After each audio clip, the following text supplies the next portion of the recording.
I have Dollop tour dates to announce for the year 2024 of our Lord J-Town.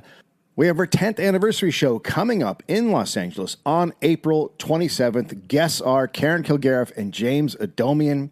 And then we are going to Australia, starting on May 13th in Perth, May 16th in Sydney, May 18th in Brisbane, May 20th in Canberra, May 22nd in Melbourne, and May 24th in Adelaide. You can get your tickets at dolloppodcast.com. What if you could find a home with the innovations of the future right now? A dream house designed with your every comfort in mind and built with the Earth's best interests at heart. Found in one of Denver's central historic neighborhoods with easy access to culture and everything else the city has to offer. So choose a place that's right for you and good for the world in a solar-powered home by Thrive Home Builders in the historic Loretto Heights neighborhood. Homes of tomorrow, here today. Starting in the upper 400s, models are open. Come take a tour or learn more at thrivehomebuilders.com.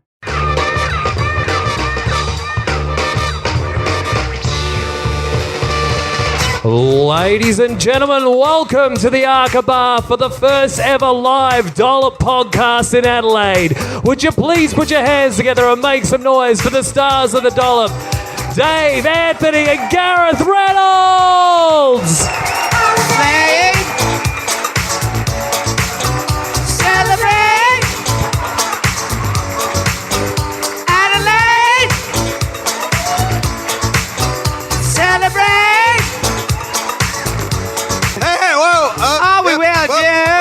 But we're good. We could be. Yep. We're good. That was But it get the second half, the last 2/3 is where it gets. So today. Thank you. I came out of a lady's vagina a long time ago. Fuck yeah. Yeah, on this day. Yeah. Right out of the vagina. And then later you came in one.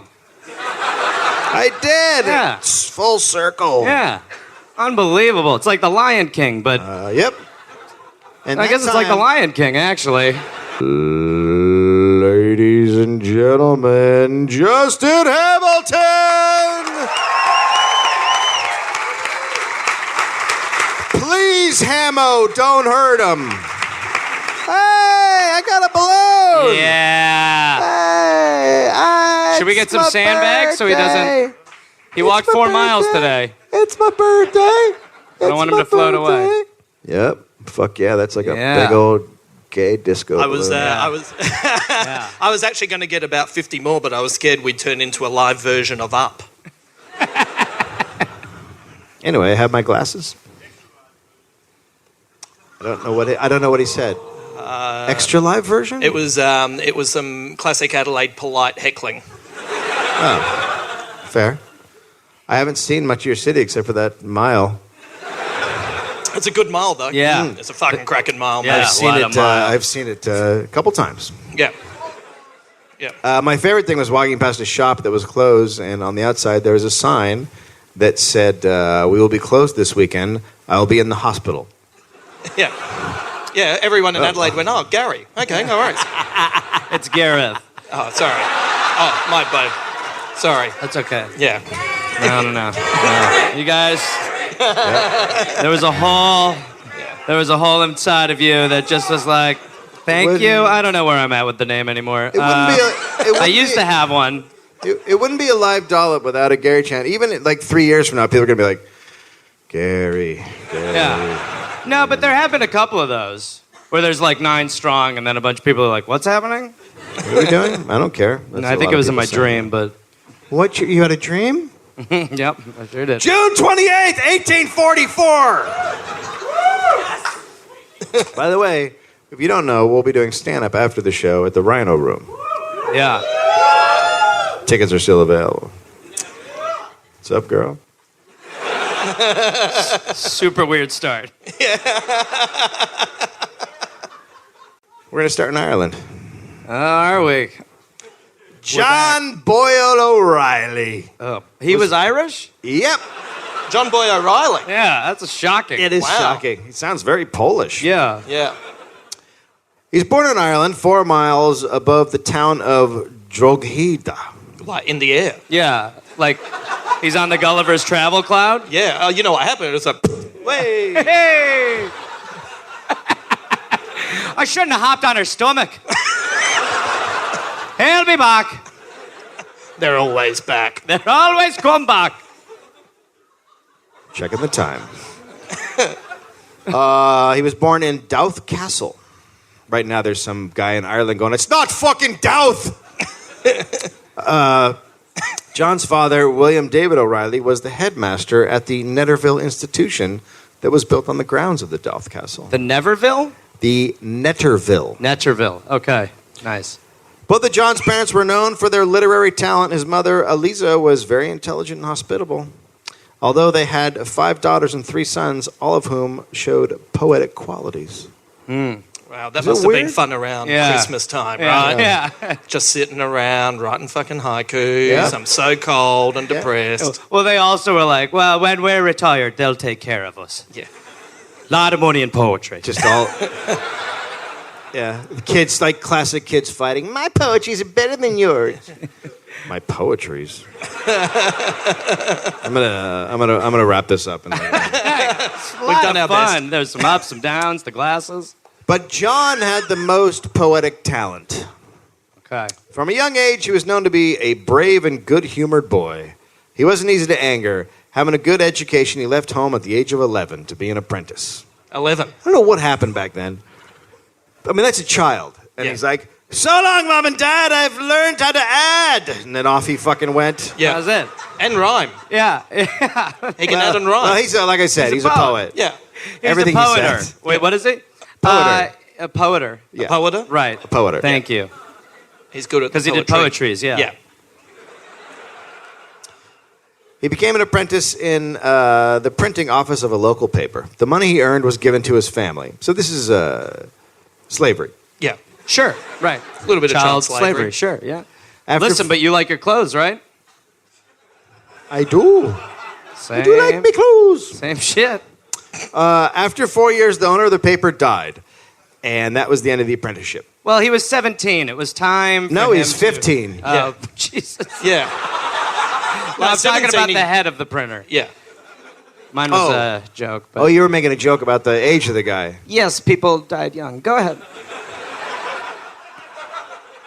He was a poeter. As you were. Take a dramatic sip. Oh, boy. That is dramatic. That is... An uncle of his was the captain of a ship. And when he came to town, he offered to take John to Preston to visit his aunt. Is that his aunt? Yeah. Do you know what I mean? Like, No. because you come here and you meet your aunt. Do you know what I mean? On No. a Friday night, she's usually at the bar having a drink. Do you know Next what I mean? thing you Is know, that- you're fucking Wait a her. minute, I is hear that- you, Is that Justin. my aunt? Yep. Hey, like if she's Are you going to be talking about drinking the- champagne. Are you talking about the kind of aunt that blows you by a dumpster? Well, not necessarily by a dumpster. I'll tell you what, in dirty dumpsters, there's a lot of ants. Yeah. Easy to get your... Anyway. Oh. Yeah, Dirty Dumpster I saw was a whole different movie. Yeah. So it was about bottoms. It was more of a Tony Abbott thing. Right. Local. That joke sort of hit like it was in Parliament a little bit. It was very divided. Yep. There's some people in this audience who are huge Tony Abbott supporters. Or they were confused. You're having going at an Australian, and then halfway through they remembered it was Tony Abbott, and it doesn't quite count because he's half man, half lizard. So that's a fact. Like that's a fact. No, I like agree. we all know that, don't we, Australia? No. Right? Yeah. Well, who Yeah. else eats onions? Right. Just a fucking raw onion, a Right. lizard person. Yeah. Reptilians. Yeah. John took the invitation to visit his aunt and soon found himself working at The Guardian, where he eventually became a reporter. Preston was a big Catholic city with a large Irish population. That's weird. It was originally called Priest Town. Jesus Oh, wow. Christ. Holy fuck. Yeah. Do not want to go there. Yep, keep your eyes on the suns. Let's party right up until 6 p.m., right? Yeah. When the lights go down, the boys scatter. Yeah. Run! Run, boys, run! Run! Go back to the sky where you were born. Add it up to here with you Sky Boys. No, Johnny, don't go in there. It's Priest Town. Get your asshole ready. You go in a boy and come out a man.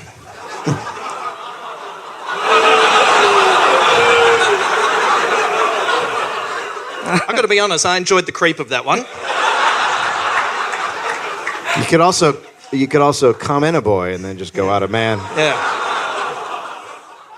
Fucking Priest Town. A year after coming to Preston, he joined the 11th Lancashire Rifle Volunteers. So now he's like 16. 16 and handling rifles. Yeah. That aren't priest dicks. He was an enthusiastic soldier. After 3.5 years, his father ordered him home. His apprenticeship at the Guardian had ended, and it was time to get a job at an Irish paper. Sure. Right? Yes. When in Preston, The surrounded... Patotian. Oh, the Potatoian. Patotian. So when he was in Preston, he, being surrounded by a bunch of Irishmen, he became obsessed with the idea of revolution in Ireland. He dreamed of making his country free. Oh, boy. Not good. It's not going to end well. No. The Fenian movement. Oh, no. We're back? Wow. Jesus. They're everywhere. How the fuck did I just find out about these dudes 2 months ago and all they've tried to do is take over nations? Yeah. Well, that might have been, if you haven't heard the past month's episode, you didn't do your homework. There's a lot of Fenian stuff happening. Yeah. I did that episode because we're going to do this episode. Oh, that's a shame. What? Nothing. The Fenian movement was a fraternal... By the way, people giving me shit for fucking not pronouncing Fenian online, and then I send them a link to the Oxford Dictionary sounding it out, and they still say I'm wrong. Want to kill people. Yeah. No. These Adelaide people are the people to explain this to because we're the only place in Australia that pronounces Lego correctly. So that's... Right? Wait, how do you pronounce it? Lego. Like, correctly. That's how we pronounce it. Yeah. Right, like it's spelled. L-A-G-O. Yeah. L-A-Y-G-O. Right, exactly. With a little hyphen. Yeah. Yeah. Perfect. Yeah. You know how I feel about a little hyphen. Of course, you've always loved a little hyphen. Just in the middle. Between the lay and the go. That's what you used to do stand-up under, just in the middle. Yeah, right. Yeah. On the little hyphen. When you were a ventriloquist act. Yeah. Just in the middle, a little hyphen. Yeah. It was a hell of a 2 hours, and g'day, folks. Thank you very much. What are you? Here they wow, come. that is... Beers. How about that Okay, guy? thank Someone's you. a fucking champion. Yeah. Now that's a heckle. Yeah, that's how you heckle. And in about half an hour's time, when this becomes incomprehensible, blame him. Yeah. And then come watch the stand-up show. And then blame us. So, the Fenian movement was a fraternal organization dedicated to the establishment of an independent Irish republic. In the 1860s, Ireland was considered pacified. This was the case because millions had died in the potato famine. There were just fewer people to be discontented. That's how you do it. Thin the herd. Yeah, thin 'em. Yeah. Via the potato. But the Fenians were still planning a revolution. Of course. Yeah. Oh, they don't stop. All they did. Yeah. One way they went about this was being trained as soldiers. They did this by joining the British Army. In 1860, more than 30% of the British Army were Irishmen. And John O'Reilly became one of those men when he enlisted in May 1863. At the same time, because his true objective was to overthrow the British government, he was committing an act of treason. It sounds treasonous. The penalty for treason was death. That sounds fucking So rough. this could end on the first page. It's harsh. Well, you have way more pages, so there's no Well. way. They're all blank. Like reading off an iPad, you could make that. thread, Well, but we I can don't see. know about that. No, we know for sure. No, they could all be the same page. What's happening? What? Huh? Irish clovers.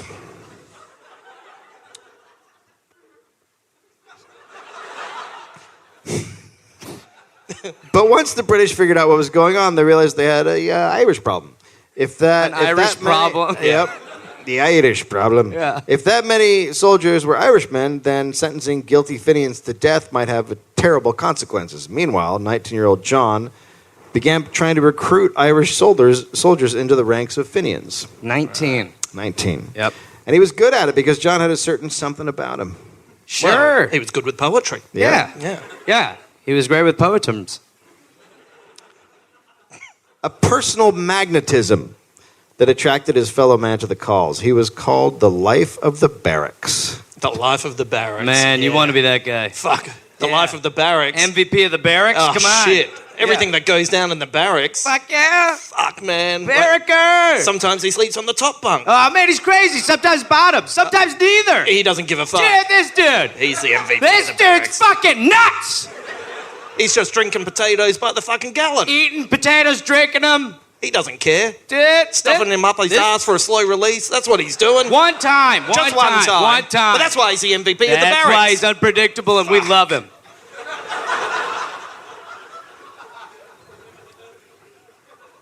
Great guy. Good poet. Yeah. John put another potato in his ass. Every time he does it, all the barracks just laugh and laugh. How does he do it every time? He reinvents himself over and over again. Slow carb release. Well, then he shoots it across the room. And he screams, "I'm an Irishman." He was also a model soldier, quick to learn and always following the rules, while singing treasonable songs and ballads in the barracks. That's, a tell, right? Yeah. That's a giveaway. I feel like if you're singing songs about treason in the barracks of the army that... Yeah. Yes. I think... It's bad. I don't want to say anything, but I think one of the people here might be thinking of committing treason. Oi, fuck the British, they're the fucking worst. Oh, fucking get them, they'll fucking die. Every fucking time. What? This is the British army there. Hey, no, it's just humming a fucking song, bro. It's stuck in my fucking head. What do you want? British are pompous, I will slit their throats. I will slit their throats for Mother Ireland. Mother Ireland, I'm gonna fucking kill the Brits, cause I'm fucking hate the Brits. I'm only here to kill the Brits. Hey, I'm here to kill the Brits. What's happening with it? Are you seriously giving the Hail Hitler, bro? The fuck? Wait, did we get a Hitler? Not only one, I felt like it was a press conference and I looked down and he's going like this. Wait. That's the problem with sitting in the front row. You can't see behind you. You're the only one. Yeah. Wait. He's trying to lead from the front. He's Yeah. made a terrible mistake. You're in the first, right? Get in the third. Yeah. It's all right. How did you come up with Hitler? Yeah. It's Adolf Hipster. Don't worry about him. He's just determined that we're going to drink coffee on time. Can't believe we're here with Adolf Hister. The British government sent spies in amongst the soldiers to investigate how far the Fenians had spread. One of those was head... Indians had spread. Oh, yeah. Oh, They are a herpy. Keep going. Yeah. One of those was head constable Talbot. Talbot was said to have converted many soldiers to the Fenian cause himself while betraying them all to the government. So he is... Yes, explain. Okay, so he's recruiting guys. Yes. And then fucking them over. You know, you should be a Fenian with us. We're going to fuck the government. Okay. You And like to be a Fenian? Hey, he's a Fenian! Wait, no, what the fuck? I just said Yeah, you. that's one right there. No, but you just fucking said... cunt. You recruited me, dude. What the fuck? Huh? You just recruited me. What's that? Fuck you, man. I wish I never came over here. Talbot was said to have converted many of them, all the while betraying them to the government. He would later be shot dead on a Dublin street. That's how I want to go. That's what happens when you, What? when you fuck guys over. You get killed in Dublin. Yeah. Yeah. That's how you want to go? You want to get shot on the street? In Dublin. In Dublin? Yeah. Yeah. Not anywhere. Not anywhere. Fuck. In Dublin. After fucking over people. Yeah. Yeah. Yeah, I want to go on a betrayal shoot in the Yeah. streets of Dublin. I always have. Yeah. Since a boy. That's why this is so gratifying. This has been a dream for a long time. Yeah. This is bucket list stuff. Yeah. On Whereabouts is on the bucket list is it? Very high. I mean, Right. yeah. Yeah. It's, it's below skydiving while fucking, but Yeah. what isn't? What is it? Am I right? Yeah, fucking oath, mate. Nothing. Yeah.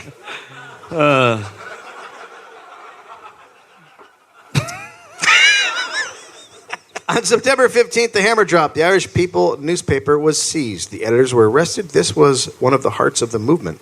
From there, they found letters from soldiers to other soldiers. None of the letters had been destroyed. The government had all they needed, and arrests began. Soon, it was John O'Reilly's turn. Oh, boy.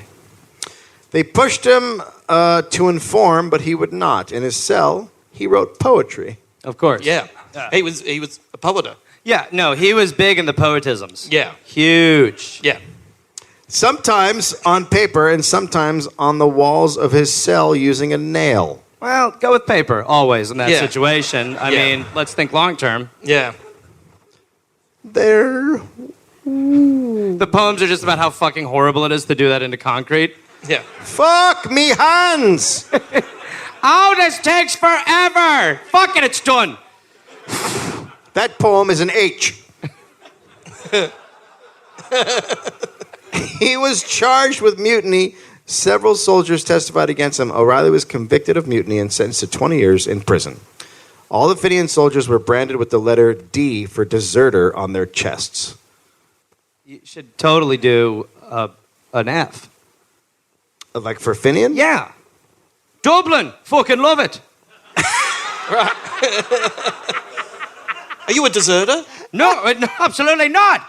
Fucking country pride, mate! Right. Over my no fucking way! What's the D for? Dublin! Oh, right. Yeah! Dublin or nothing. No sleep till Dublin. 90% Dublin. Or Hippo. O'Reilly was then marched through the streets, and two other convicted Fenians with him chained together. So they just marked him to the street so people would throw shit at him. And, Yeah. and It was like a giant Lucky Charms. Yeah. That's what it was. They were then shipped to England, where they were put in solitary confinement as they waited the severe physical punishment that had been given as part of their sentences. This is severe physical punishment. 10 burpees, followed by 10 star jumps. Yeah. Then run around for a mile. We want you to walk a mile to the gym. Yeah. Go to the gym, walk a mile home. Realize you forgot your glasses, go back up to the gym. And then come back. And then hop on one leg for about 5 minutes. That's enough now, lad. In their cells, the prisoners communicate with each other by tapping on pipes. I said, Gary. Gary!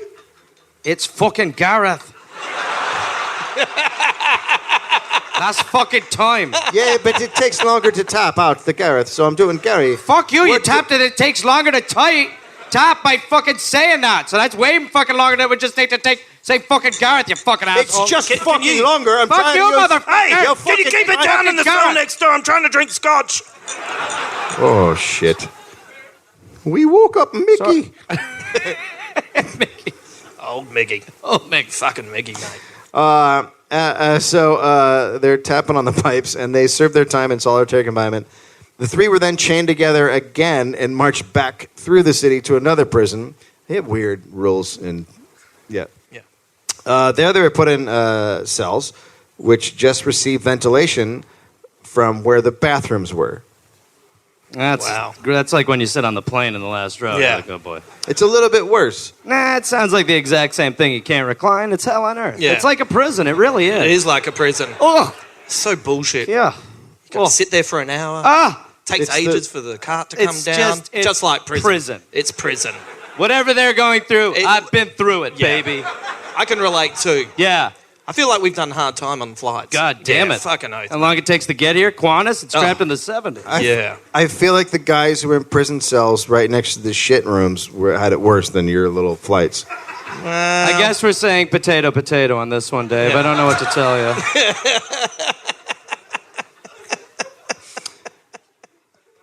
They then tried to escape, but were caught, and they were sent to Portsmouth, where the worst prisoners were sent. They tried to escape again and were caught again, and then they got bread and water for a month.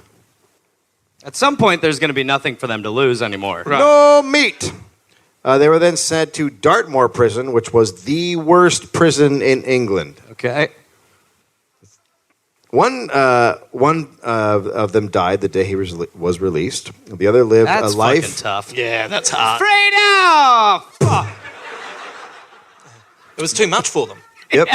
Like, what am I going to do? I've got all these options. I've got a lot of stuff planned for my fucking life. Train! The other one lived a life of endless pain. Okay, well, that's all we got on him? Yep. Yeah. Yeah, that's all he got. Didn't get a memoir. We just It's got not his about diary, them. and it was Didn't like, get- Dear Diary, endless pain. Oh, it fucking hurts again. June 30th, diary is just endless. Endless Oh, pain. fuck. To be ouch, to be Unbelievable. ouch, to be ouch. Oh, Even putting the potato up my ass does not help. and that's just crossed out. Endless pain. The food at Dartmoor Prison was so bad that the prisoners ate candles. What? Whoa, that's Whoa, bad Wow, food. that's bad. When you are thinking I would prefer a waxy diet, Yeah. that is... That's Eating- what filled me up. Eating Yeah. candles? Yeah. over Well, they it's, ate- it's they a ate- light cuisine. That's Yeah, what it is. It really is. They ate. I'm gluten-free, so Yeah. I'm only doing candles. Yeah. And I don't eat the wick. No. No wicks. No wicks. That's Carbs, empty carbs. That's where it is. They drank boot oil. But wait, I think we Whoa, wait, hang on. What the fuck? I mean, I'm still getting over the candle shit. That's right. Boot oil? Like Yeah. to grease up your boots? Yeah, fuck yeah. Oh, man. Well, if you're going to eat candles, you're I going to mean, knock it you back got with some it. Yeah, boot the juice. wax is very thick. You Yeah. have to You got to have something that can break it down. boot oil. Yeah. Okay. That's Boot it's very filling. Sure. Yeah. You've been to a boot juice before. Like, they're all around town. Love a good boot juice. I'm always at the boot juice. Yeah, yeah. They're always... I'll have a kale boot. yeah. I had a smoothie boot. Yeah. A smoothie booty. A boothie. Yeah, a booty, yeah. Prison officials then gave the prison candles a horrible odor to prevent them from being eaten. Well, then why would you even light them? Right. That's like a fucking weird Christmas novelty candle. Yeah, You're like, I don't hey, know. man, it's a shit candle. yeah. I love you, man. Respect. Respect, bro. That'll teach you for eating the candles, you fucking... The two men O'Reilly had been imprisoned with were tortured for 12 years in that prison until they were completely broken. Then one got out, died. The other one lived the endless pain. O'Reilly followed the prison rules, but he still attempted another escape. So I guess that's not following the rules. Yeah. Dude, when you're all hopped up on boot juice, And wax. yeah, Yeah. and you're waxed up, Yeah. fucking get the fuck out, man. When you've run out of walls to write poetry on, you might as Yeah, well your dig walls your are way covered out. in your fucking quatrains. Yeah. You're full of boot juice and you just ate a bunch of shit candles. Yeah.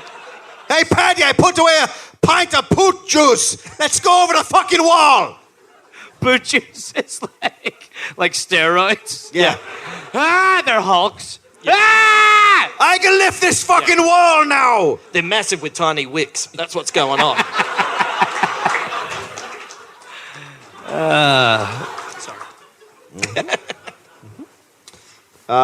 So he was working on a gang outside the prison walls when he made his next break.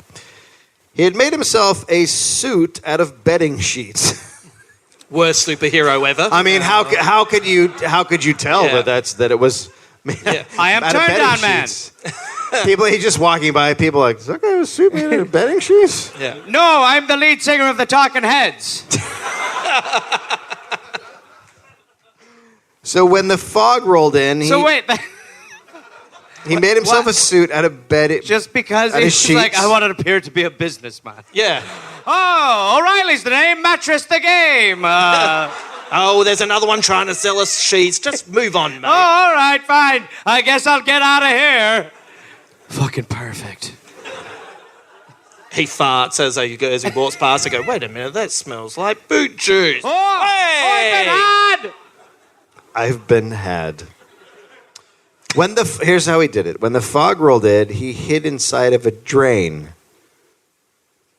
I don't know what's happening in this country. Is that in? Apparently, the fog is very low to the ground, Right. and when it comes, you roll inside of a man-sized drain. I like the drain move already. I really do. And when the prisoners were ordered back inside, whoop, he made his run for it. He managed to avoid capture for 2 days. He was finally found in a river holding on to the bank with one hand. And his sheet suit with the other. Yeah. I won't let the beautiful suit go. It will catch on. He's just there for a couple of days. Fuck, I needed a plan. People will love the shoot. He was then tortured for 28 days and just given bread and water. Then word came that O'Reilly was to be transferred overseas. Oh, I wonder where this is going. Right? Trade, yeah. Trading. To the prison colony of Australia. Fucking You guys represent. have heard of that place? He was excited. This was a new chance. Anything was better than Dartmoor in England. And then he got a good look at the ship. Oh, boy. As I stood in the hatchway looking at the wretches glaring out, I realized more than ever before the terrible truth that a convict ship was a floating hell. The forward hold was dark. Oh boy, that's not a word. The yellow light of a few ship's lamps glowed. There were 320 criminal convicts in there, and this sickening thought occurred to us. Our friends are among them. I feel like we can relate to this because this is like flying Qantas. Like, Yes, this is very much... yeah, we can relate to this. This is like Yeah. a long Qantas flight. Yeah, from Melbourne to Adelaide. Oh, like that don't full even. hour. Yeah. Oh, man. Hey Near guys, the bathroom. Yeah. And there's no Wi-Fi? guys, No Wi-Fi. Qantas No is- boot juice. Qantas is our sponsor. Virgin. I mean, the thing about... I said Virgin, The didn't thing I? that I hate about Virgin, and I don't Yeah. know what we said before this, but No. when you're near the bathrooms and there's Oh. no Wi-Fi, So full of get crims. out of here. No. No boot juice. No boot juice. This is Do you guys have boot juice? I'll just have a Jetstar, they candle. put a potato in your bottom. What? Oh, that's Tiger? Yeah. I think Tiger, they make you drink boot juice. Yeah. Tiger's just a big rubber band, and you bang, they shoot you, and you land somewhere near where you want to go at some time that might work Oh, out. shit, I'm in Wagga Wagga. Yeah. You guys live there? I just Big found out fans. about that place yesterday. Yeah. Yeah, right. Yeah, I know I said it wrong. I don't give a shit. What? Not anymore. No, not anymore. Not anymore. Yeah. Not anymore. Now it's Wagga Wagga. Not anymore. Yeah. Not anymore. Not anymore. Yeah.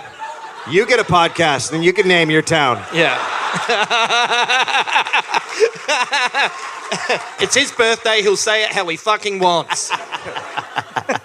It's not as catchy as he'll cry if he wants to. But No, but He'll say woggle, woggle, woggle how he wants.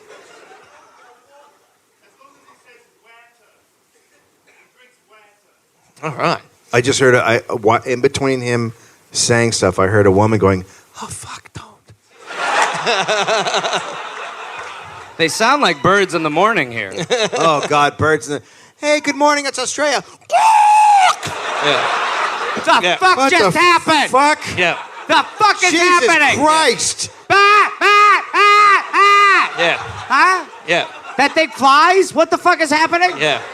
We call that bird a car alarm.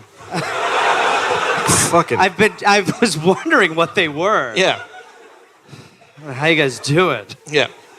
Car alarm. Really, I mean, Yeah. it's unbelievable. Oh yeah, that's how you pronounce It's like someone just showing up at your window going, hey, hey, hey, hey, hey, Yeah. hey, Yeah. hey. You're and like, then flies away. It flies away. What did you want? What was? Yeah. What can I do?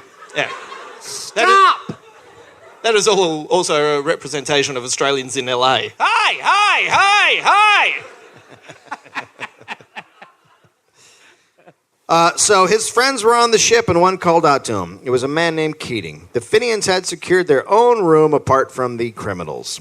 There were 63 political prisoners on the convict ship Hougoumont. The Hougoumont? Who to what? No one knows what it is, so I'm fine. The Hougoumont. Yeah. Hougoumont. If you want to Hugo. get out of there, make it the warden. Hey-o. Hey. Hey, Don't forget to tip your welcome waitress. to the ship. I'll be here till Thursday. They were...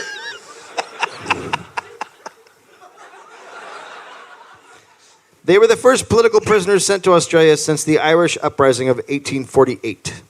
The ship's chaplain gave O'Reilly paper on which he wrote a periodical. Hey, boys, how about we have a ship paper? It'll be like, oh, Dick has scurvy. Extra, extra, butter great with bread. Weevils in the bread. Whoa. What's happening? I just think about the accent and what happened with it. Your accent? Yeah, it was weevils in the bread. It went from Ireland to Switzerland. Yeah, it's like your accent. Sweet. Yeah. Yeah, it's a good Irish accent. Yeah. He's gone through European puberty. I'm worried. So, Yeah. so You read that? O'Reilly began a weekly publication on the ship. Yeah. Like his own podcast, basically. Yeah. It's very much like a podcast. How the fuck are you letting him start a weekly publication? He's just allowed to write.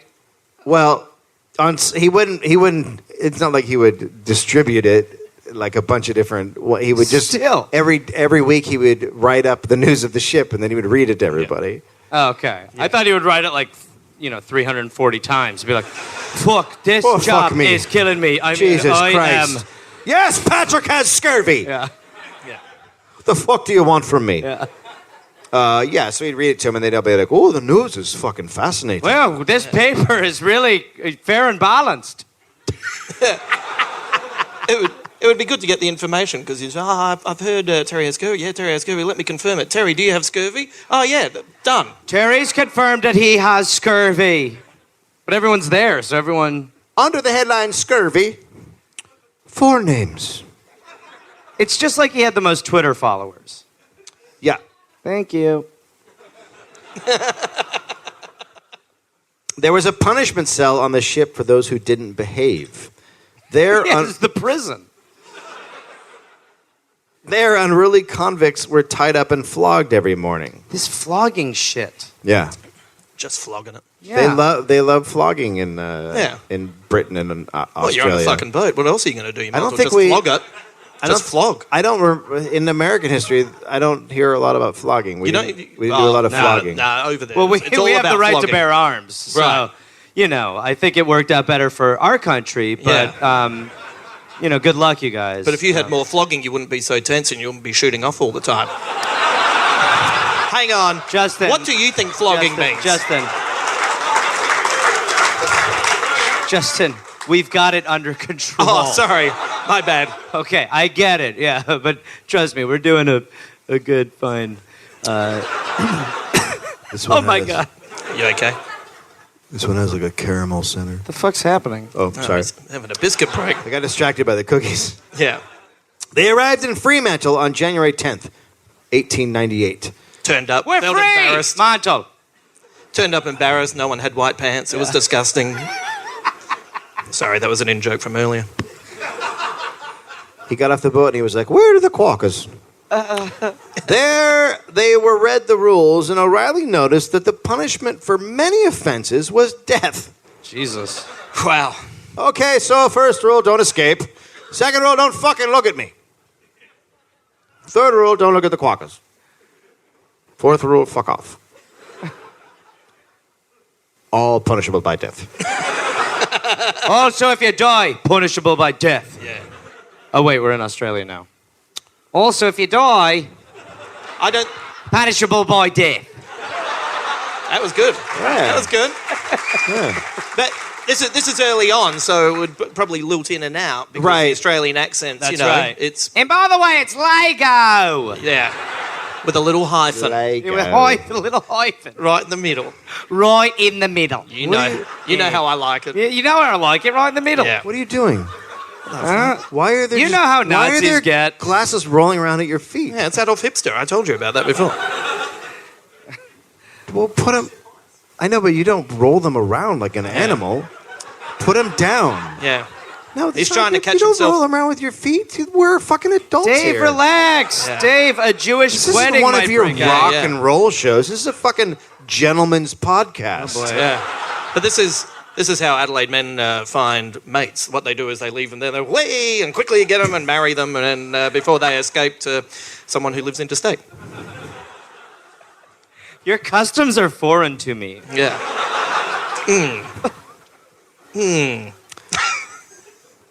The political prisoners who were not soldiers were sent to Perth to work on road gangs. After 4 weeks at Fremantle, O'Reilly was sent to Bunbury. Yes. Yeah. Yeah. This by the gentleman way- down here really gave you a very firm, Yeah, he manly did. yes. This You're is as almost good- Australian, mate. I mean, this is as good as it's gone. Yep. Yeah. The whole tour, yeah. Yep. You Which was, said a name, and the first name that you questioned, someone went yes, and other people clapped. Yeah. something magical's going on right now. There he worked on a road gang too. He was now with murderers, burglars, and criminals of every kind. That's cool. O'Reilly quickly developed a good relationship with his warder. With his Well, what? It's not warden, it's warder here. No, it should be warden. It should be warden, or maybe, Maybe. it's the guy who just oversees him. Is that Oh, like maybe he's the warder of the wardens. what? There's a What? warder and a warden? Yeah, why not? I'm mean, not I looked okay at- with it. Why not? Well, you need someone to ward the wardens. Who's warding the wardens? I've always said that. Ted Warder. Do you think it's just warden and it got No, I looked it up. It was warder. Oh. warder? Okay. I mean, I think it's Seems out fucking of order for bullshit. and I warder. think that, It might be like a hoarder, but of wardens. Yeah. I would like to hoard some wardens. Yeah. Wait, what? Yep, that's what I'm talking about. If he broke the rules, he would be punished more than an ordinary prisoner because he was an assistant to the warder. He was used as a messenger, which meant he traveled regularly between the work camp and the prison in Bunbury. I don't get your fucking penal colonies. Don't shout at Just Justin. guys get to run around on horses and shit. Yeah. They're not like in prisons. They're just fucking running about. And Yeah. then if they run about It's- too far, they're... It's Well, like free-range chickens. Right. We just let them roam, Yeah. and if they don't come back, that's okay because Yeah. they get lost and they get cooked. It's fine. It's Okay. just like chickens, like I said. Yeah. Okay. It's like prison chickens. Yeah. The warder also used O'Reilly to carry letters to his family, and he became a regular visitor to the Woodman family home. At some point, he started banging Woodman's daughter, Jessie. Right. Like banging her to see if she was awake, or... Are you up? Wake up! I have another I- letter for you. I have to say, I assume they were banging because everything I read, it sounded like they were having a love affair. Right. Well, banging he's wasn't Irish. a term back then. Yeah. And she's Australian. Yeah. So they were technically potato rooting. Yeah. That's how it started. He Yeah. said, I've got a potato somewhere. Can you find it? She went looking, and turns out all eyes were on her.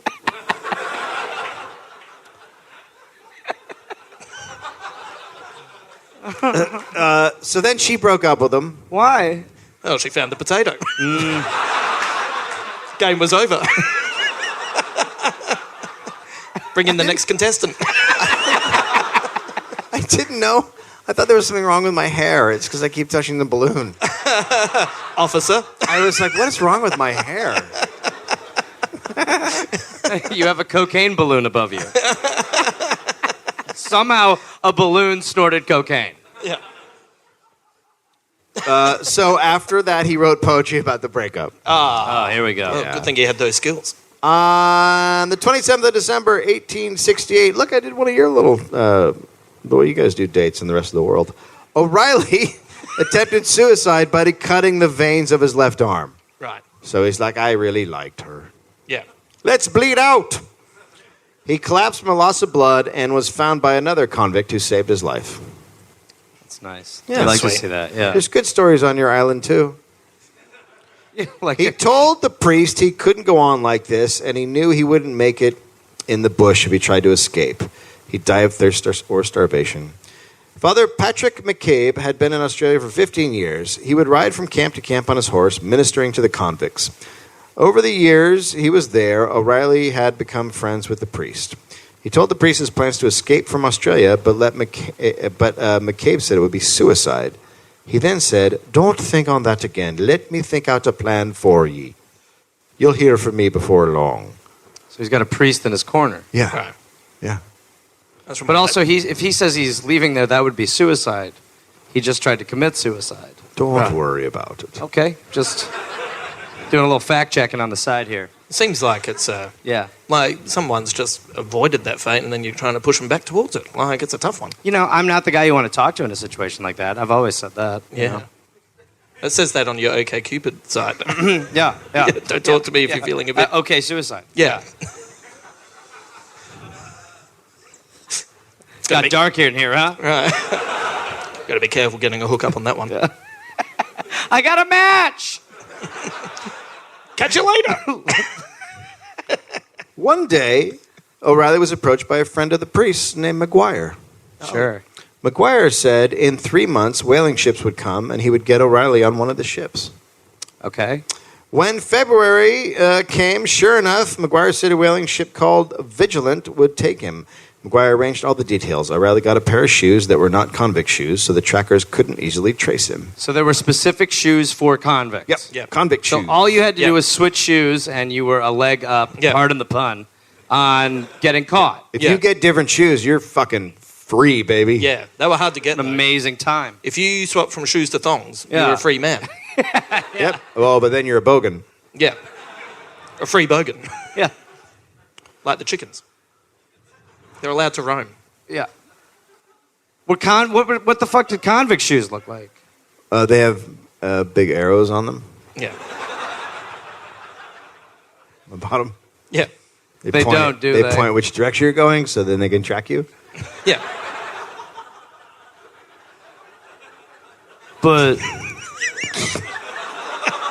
I reckon he went that way. Oh, he's back. fuck, he was wearing them sideways. Oh, son of a bitch. Damn it.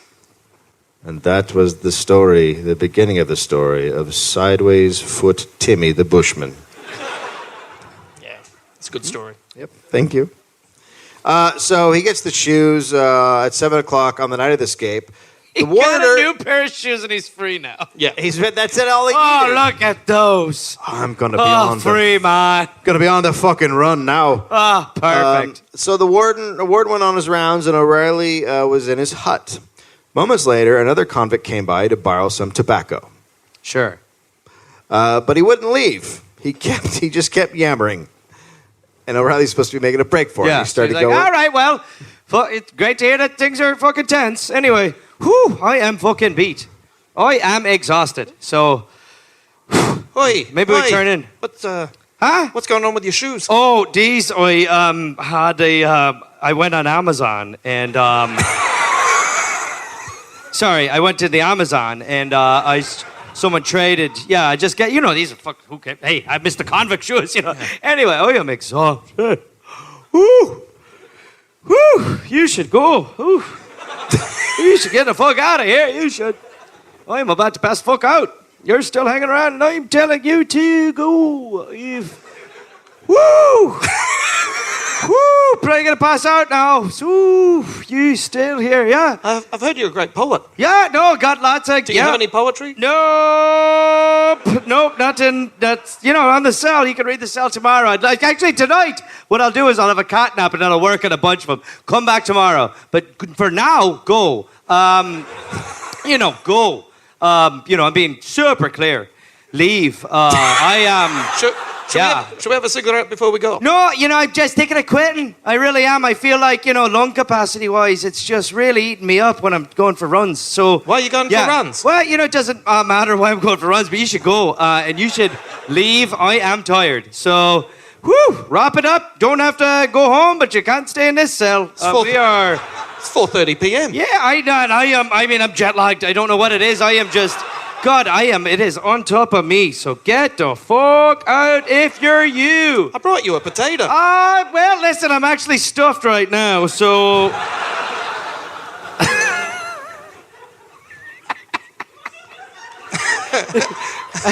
Dude. What happened? Did you roll the glass over again? Did you bring extra glasses to kick over? It's his thing. Everyone in Adelaide knows old Glassy down there. It's just your classic Nazi sign-throwing glass kicker. Yeah. It's just classic. Yeah. Oh, fuck you. No, I agree. That was a good one. Right. So the guy comes by for tobacco. He won't leave. O'Reilly's going insane. The guy finally leaves at 8 p.m. Then O'Reilly just fucking bolts. It was 11 o'clock when he reached the convict station he was told to get to. Then he heard the sounds of a horse. Cloppity, cloppity, cloppity, clop. Cloppity, cloppity, clop. He's like Michael Winslow. Yeah. Cloppity, cloppity, cloppity, clop. Cloppity, clop. Cloppity, cloppity, clop. Hey, Dick, there's a horse Clop. on Prozac coming. Clop. He's very uppity. Yeah. Clop. Cloppity, cloppity, clop. He's cloppity. Oh, okay. Never mind. What did you think I was saying? Uppity, uppity, uppity, uppity, up. Uppity, uppity, uppity. Uppity. What? He was about to take What off. kind of horse is that? What was that? Then the horse stopped. Then someone whistled the song Patrick's Day. What a classic. Yeah, one of tune. my favourites. That's Yeah. from Dirty Dancing. Yeah. That was No one puts Patrick in the corner, Yeah, right? nobody. Yeah. Oh. that was the signal. Okay, so when I get to the bush, I'll start singing some very obvious fucking Irish song. What's it going to be? Is it going to be Danny's Boy? No, I'll do Patrick's Day. No, what? Which Yeah, one? it's about Patrick. Oh. You know, he's got a day, Patrick. Oh. Yeah, sorry. Yeah, that's Well one. written. By the way, I'm a third guy who's also here now. You're the horse. I'm the horse. The uppity horse. Uppity, uppity, uppity, up. Uppity, uppity, uppity, up. I love riding an uppity horse. Better than a downer. Yeah. O'Reilly ran out of the bushes, and there he found McGuire and another man. They all got on a horse and took off. Jesus. So it's 3 guys on a horse now. Yeah. They got to run for. This was a good idea. You brought an extra fella. Yeah. Sounds like the intro to a sitcom. We're 3 roommates. Hey! How'd they end up in a hut? Then another location, McGuire whistled, and another man came up and took their horse and rode off. Wait. So Yep, hang on sorry. a sec. So So wait, the there- 3 men on a horse lost it to one man who took their horse. Because he Well, that's the whistled? plan, because he whistled, and then that Oh, guy yeah. took the horse. Oh, okay. The guy And then didn't just come in and take Hang on. the horse. Maybe they weren't on a horse. Maybe they were on horse and someone came up and robbed them. Maybe that's what happened. Maybe they were strung out. You're right. I'm reading this wrong. They were on heroin. Yeah. But why would the plan? The plan is to sort of almost like ditch the vehicle, and then they Yeah, can be they're like, ditching the right, car. Okay, Yeah. all right. Like if it gotcha. was now, you set it on fire. Yeah. But Yeah. it's not a car; it's a horse. Yeah. Yeah. So you can't set a horse on fire because it runs. Well, Yeah. I don't know if you've Quickly. heard the Dollop. I'm sure you could set a horse on fire at some point. Then they walked for an hour to a swamp. Then a light signal came from across the sea. They got into a waiting rowboat and headed out. They rowed 40 miles across Geograph Bay, where they would wait for the Vigilant. By this point, O'Reilly was starving and needed water. He could barely function. He's surrounded by it. Delicious.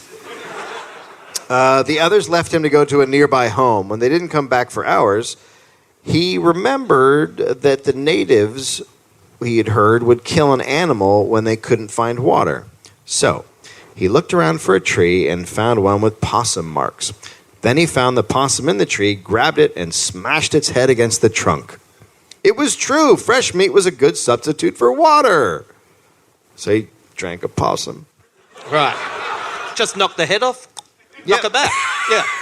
You can do that down in the East Avenue Gardens. like It's a great. coconut? It's terrace, yeah. Well, the older ones would, if you hit their head against a tree hard enough, a little spigot would come out. Yeah. Then you just go ahead and drink your possum. Yeah. So, but nobody planned on giving him water on his escape. They didn't think about food or water. No. No. Okay.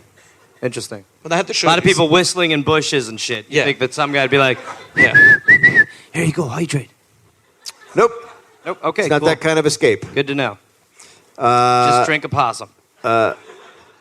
Then the Vigilant started to move, and they all got back in the rowboat. The guys came, and they headed out to meet the boat. But as they neared, the Vigilant moved off to avoid them. Not good. Yeah, right. Apparently, the deal that was made with the ship captain was off. The Vigilant went out to sea and was gone, and so they returned to shore. The other 3 men went back to their camp, telling O'Reilly they would find a new whaling ship. he would just have to wait in the swamp. All right, so here we go. So- here it is. This is where he Okay. gets his possum addiction. This is where we're starting. We're starting now. Some shit is about to get fucking insane. Okay, so you stay in the swamp for a week. We'll be back. It'll be fine. We'll This be back. is not. What could go wrong? Oh, I mean, he's going to be alone. You don't know. This is not. This is going to be so weird. But O'Reilly got in his mind that maybe the Vigilant hadn't seen them after all, and he got back in the boat and headed out alone. And again he saw the Vigilant, and again it moved away from him as he got close. look, it's vigilant. Yeah. It's going to go away.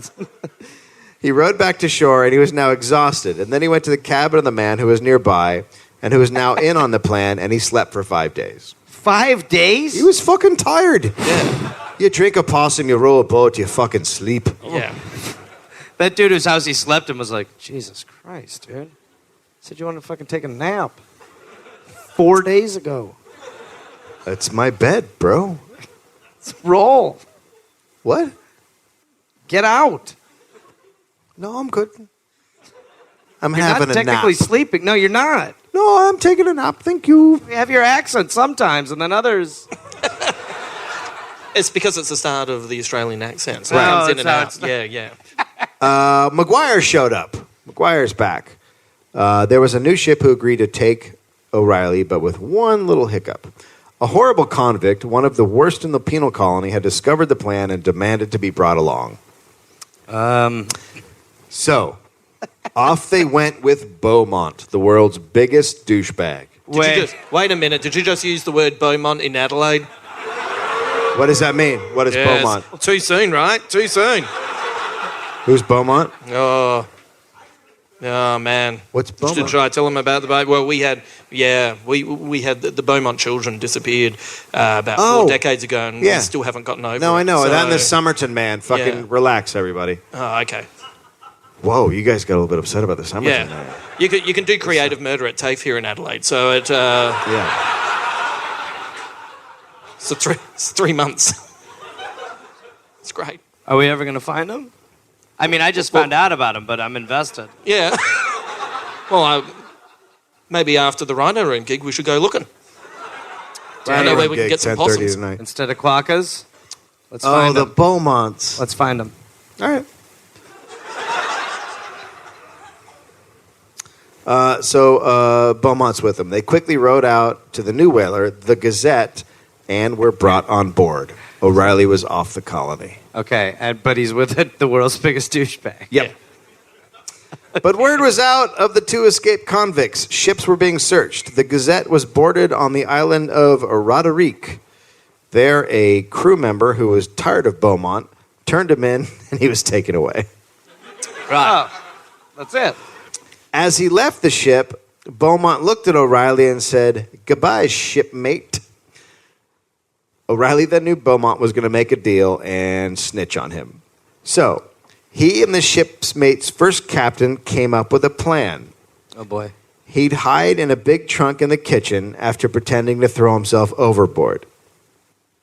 What's their plan? When the That's law a game. When the law showed up again, That's hide and seek. Yeah, that's We'll not play a plan. we'll play a quick game, then we'll work on a plan. Great, love it. All right, All count right, to you 10. count. Backwards. 10, 9, 8, No peeking. 7, 6, what's the plan? 5, 4, I'm going to hide in the trunk. 3, 2, That's the same plan. 1. All right, ready or not? I'm coming. Sorry, we were talking about the plan. Oh, I'm right fuck. here. Well, there you are. Hey, It's your thank turn you. now. Good job. I'll go and hide. Okay. Don't talk to this guy when we play. No.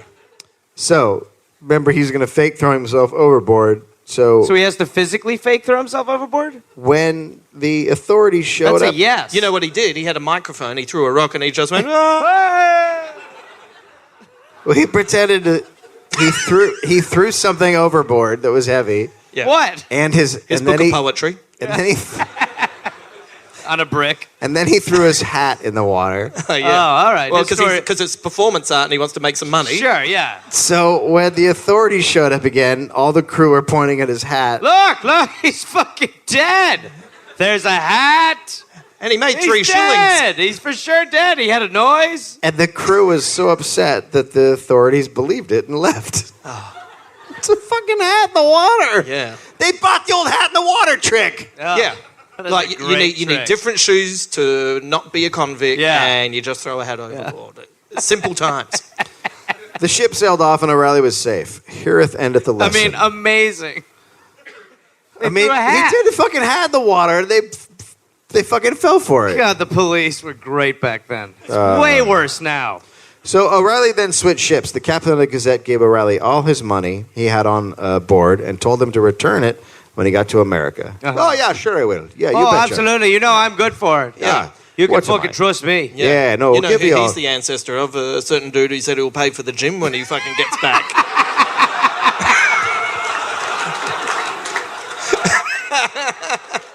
Who's got Irish blood? Yeah, no, I'll pay for your little runabout shit that you're doing there. I'll do a little exercise and then I'll toss you some money. Yeah. Wow. Okay, I apologize, Jets.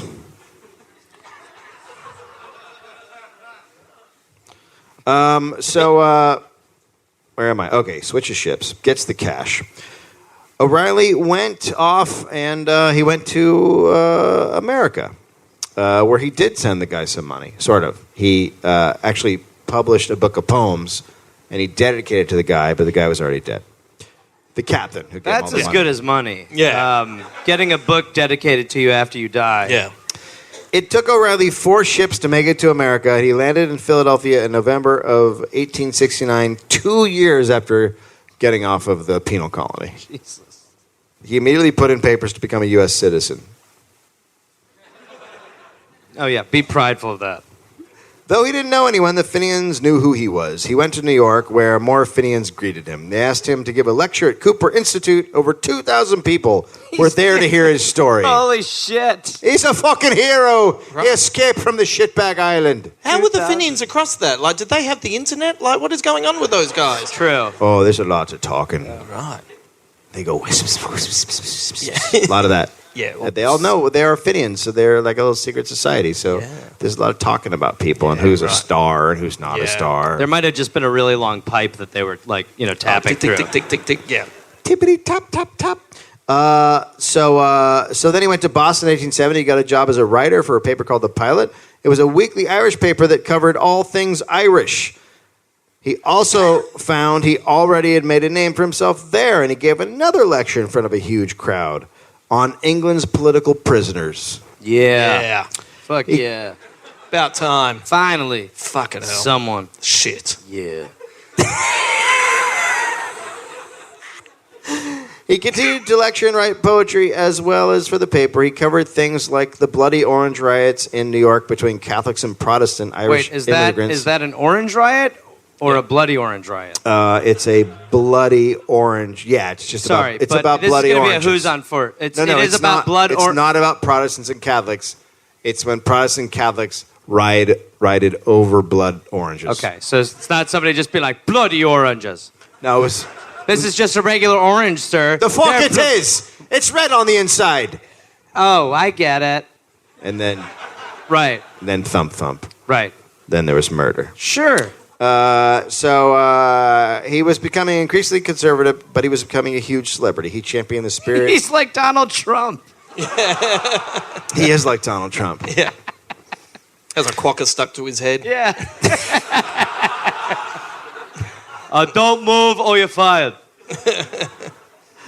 He believed in the spirit of equality and compared the suffering in Ireland with the suffering of ex-slaves in America.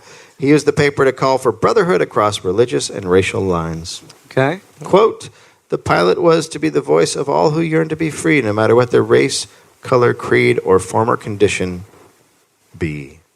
Oh, and like a typical Irishman back in the U.S., then, he did not like the blacks.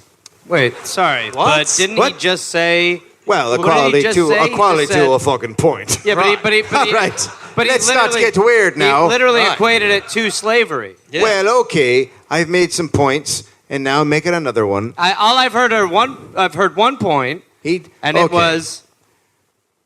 The blacks shouldn't be free or whatever's Right, happening okay, there. so... But everyone should be equal and everyone happy in their religion, just except for the other Besides ones. black.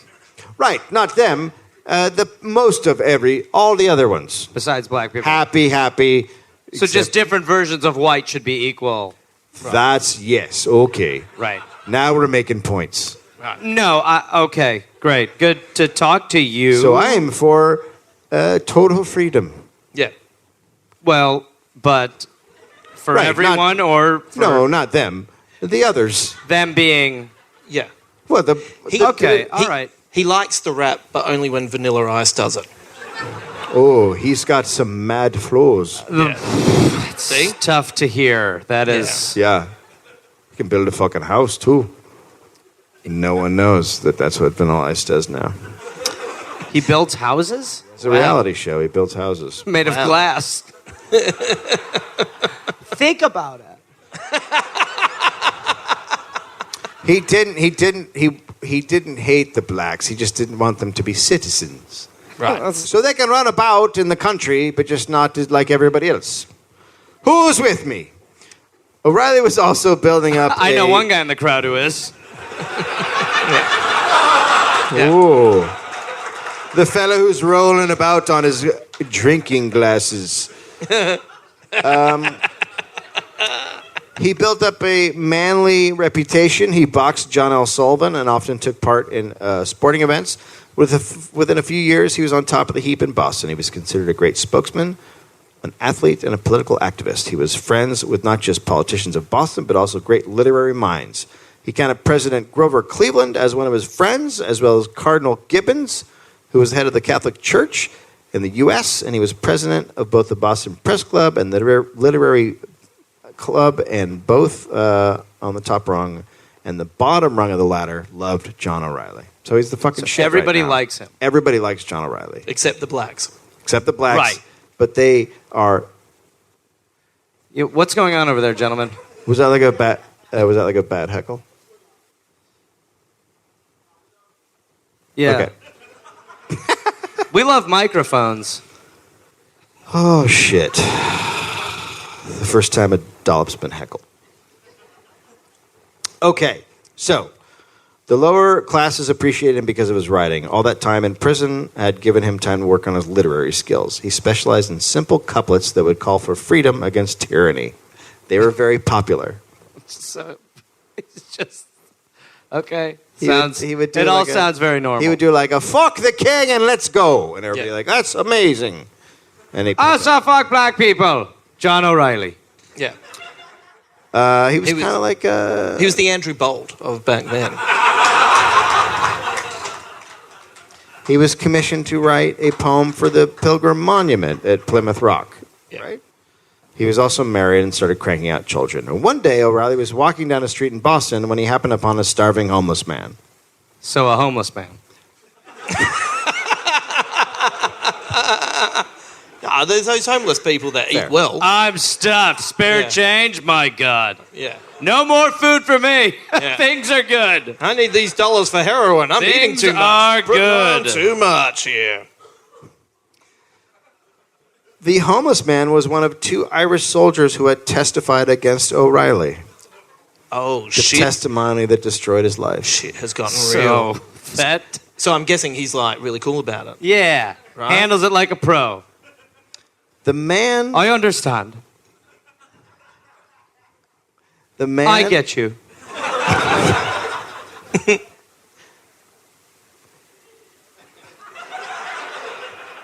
The man... Forgiven.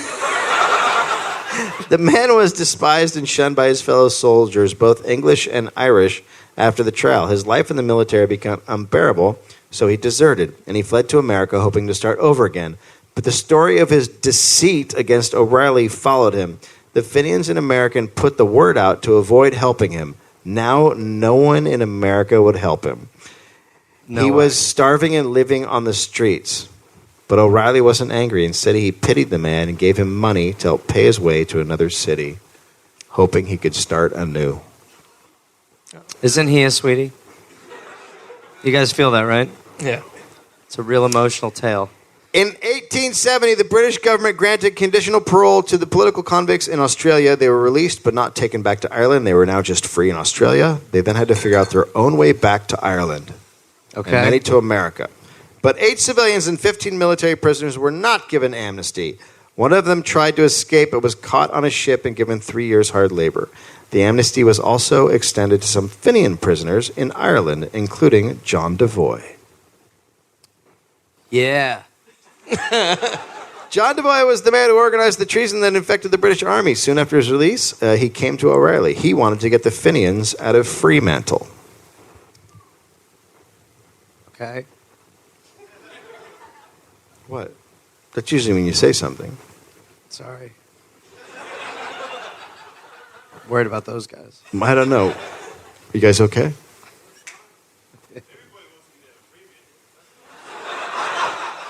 A little bit of parochial Adelaide humour right there. There you go. I wondered who you guys looked down on.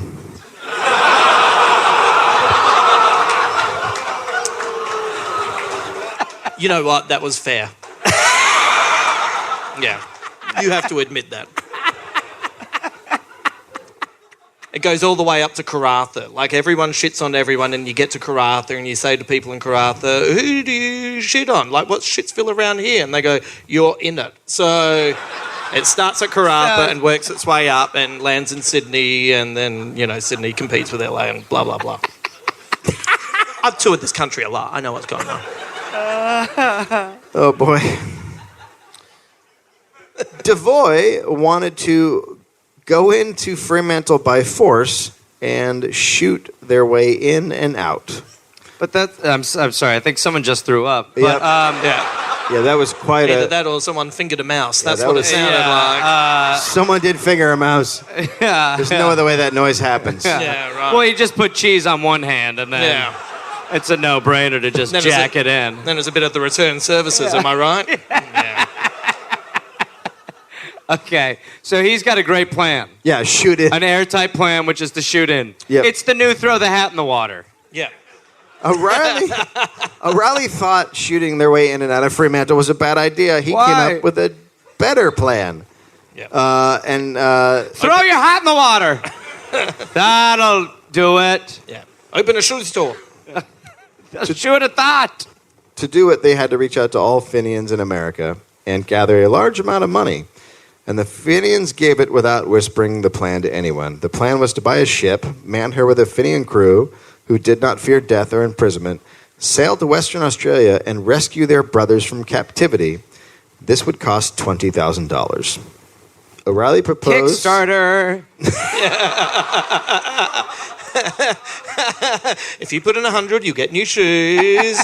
250, you'll get a poem. Get the hat that convinced them he died. Yeah. For $1,000, you can come over and you can watch me eat a potato. So O'Reilly said they should buy a whaling ship and pretend they were going out for some whale hunting. That would be less suspicious than another kind of ship off the coast of Australia.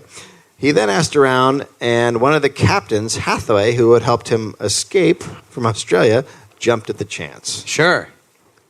On May 27th, 1876, O'Reilly wrote an article about the 17 Irishmen still in prison for attempting revolution. While everyone else had been freed, they were still there. 140 members of the British Parliament petitioned for these men to be pardoned. It was rejected. So, in 1874, the American Fenians had a convention in Baltimore, and they elected a committee to carry out the escape. The convention was amazing. The cosplay was particularly fantastic. See those passes? Yeah. Are you a Fenian? Yes, Oh, I'm a fuck. Fenian princess. Oh. I'm just a Fenian priest. I'm If from I Planet see Fenian. one more fucking leprechaun. Hey, pot of gold. Ah, fuck me. Okay. Let me take many slow steps away. My feet are tiny. Two men sailed to Australia to aid in communication with the prisoners and set up plans there. When they arrived, they saw that the prison was surrounded by an unforgiving terrain. To the east was desert and west shark-infested waters. Perfect. But they also noted that security was pretty lax, probably because of the desert and shark thing. Also, as you've seen, we have not changed. No, it's basically... Yeah. No passports. You just wander on. You just can bring do whatever water you want, with you. yeah. It's all right. Pretending to be looking for investment opportunities, The best guys ever. Yeah. the Finians made several visits to the prison where they asked about hiring cheap labor. Well, we're looking, invest in a bunch of these guys. So, Yeah, we'd like to get. how are they at carrying? Can they carry things? Oh, they can. Oh, that's enticing. You know what? You'll be back tomorrow to talk more about the carrying and whatnot. Yeah, it's mainly a lot of carrying. Stuff. Things. Large. Items, yeah, exactly. You understand. We're legitimate. Anyway, no, we don't have a card. But, No, it's not a D on my chest. it stands for You know what? I love dancing. dancing. We are a dance troupe.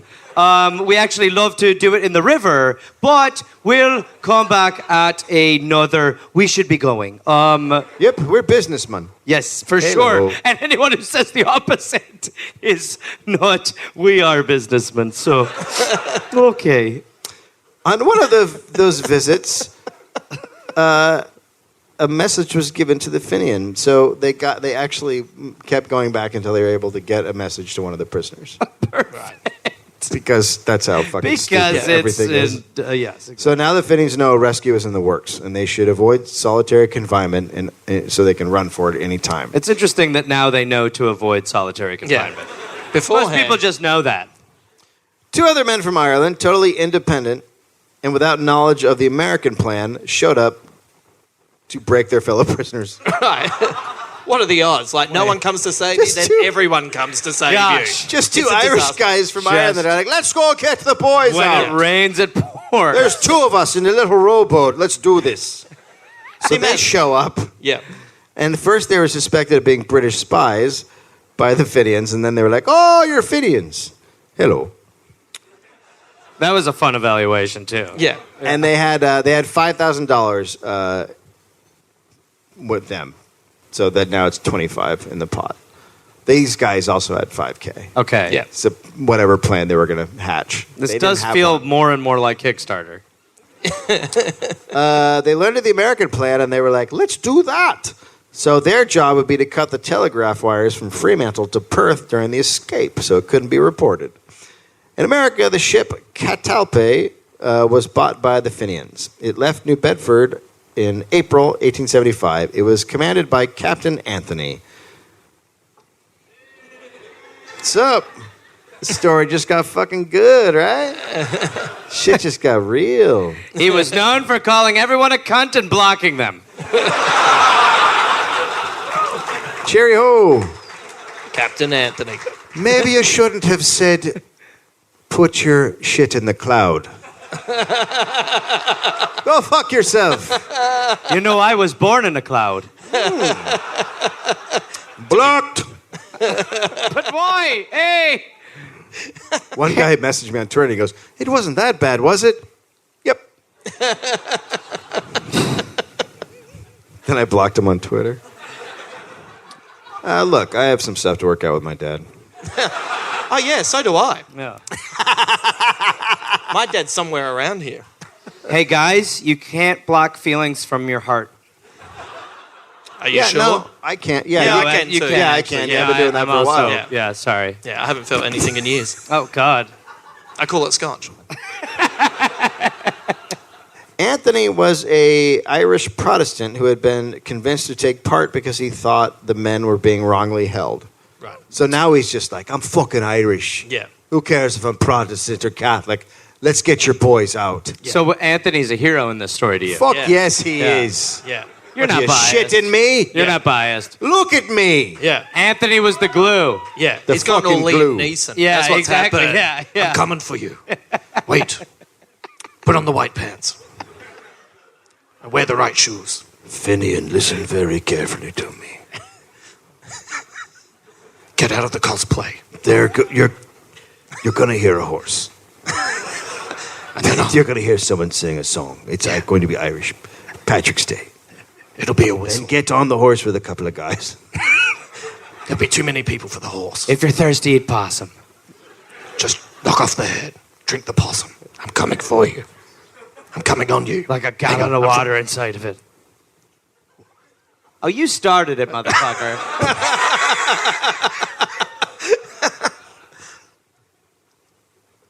So,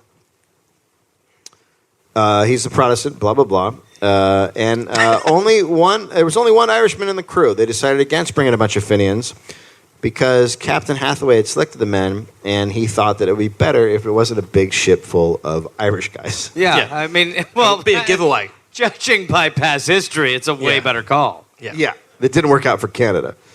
So there were Malaysians, Kanakas. Is that a thing? I think it's Quokkas. Fair? Oh, Quokkas? Portuguese and others. This multicultural ship would then look like an ordinary whaling ship. They sailed for a year, snagging one whale that made them to $11,000. What? They're like, wait, maybe we are whalers. Let's make it look super real. Yeah. By real, I mean let's live the rest of our life as whalers. Yeah. No one will ever know. Yeah. Then they turned up and they showed it, and it was salmon. Look, That were it wasn't terrible. easy to reel in, but most whales aren't. Yeah. That's a salmon. 9 pounds. Whoa. No, that's what a whale. That's What definitely is a salmon. going Fuck, on? what? Oh, You are Jesus. dictating All right, the thank you. evening. I don't. We don't. I mean, he's just chanting. Wow. I don't drink apple This- juice. That's okay. Okay, so I'm going to drink it, but It's okay. You're in Adelaide. Nothing bad ever happens here. Did I tell You'll you be about fine. our TAFE course? you know what, you'll be fine. There's a lot of churches here. You're fine. Yeah. You'll I be might right. have to change my shoes.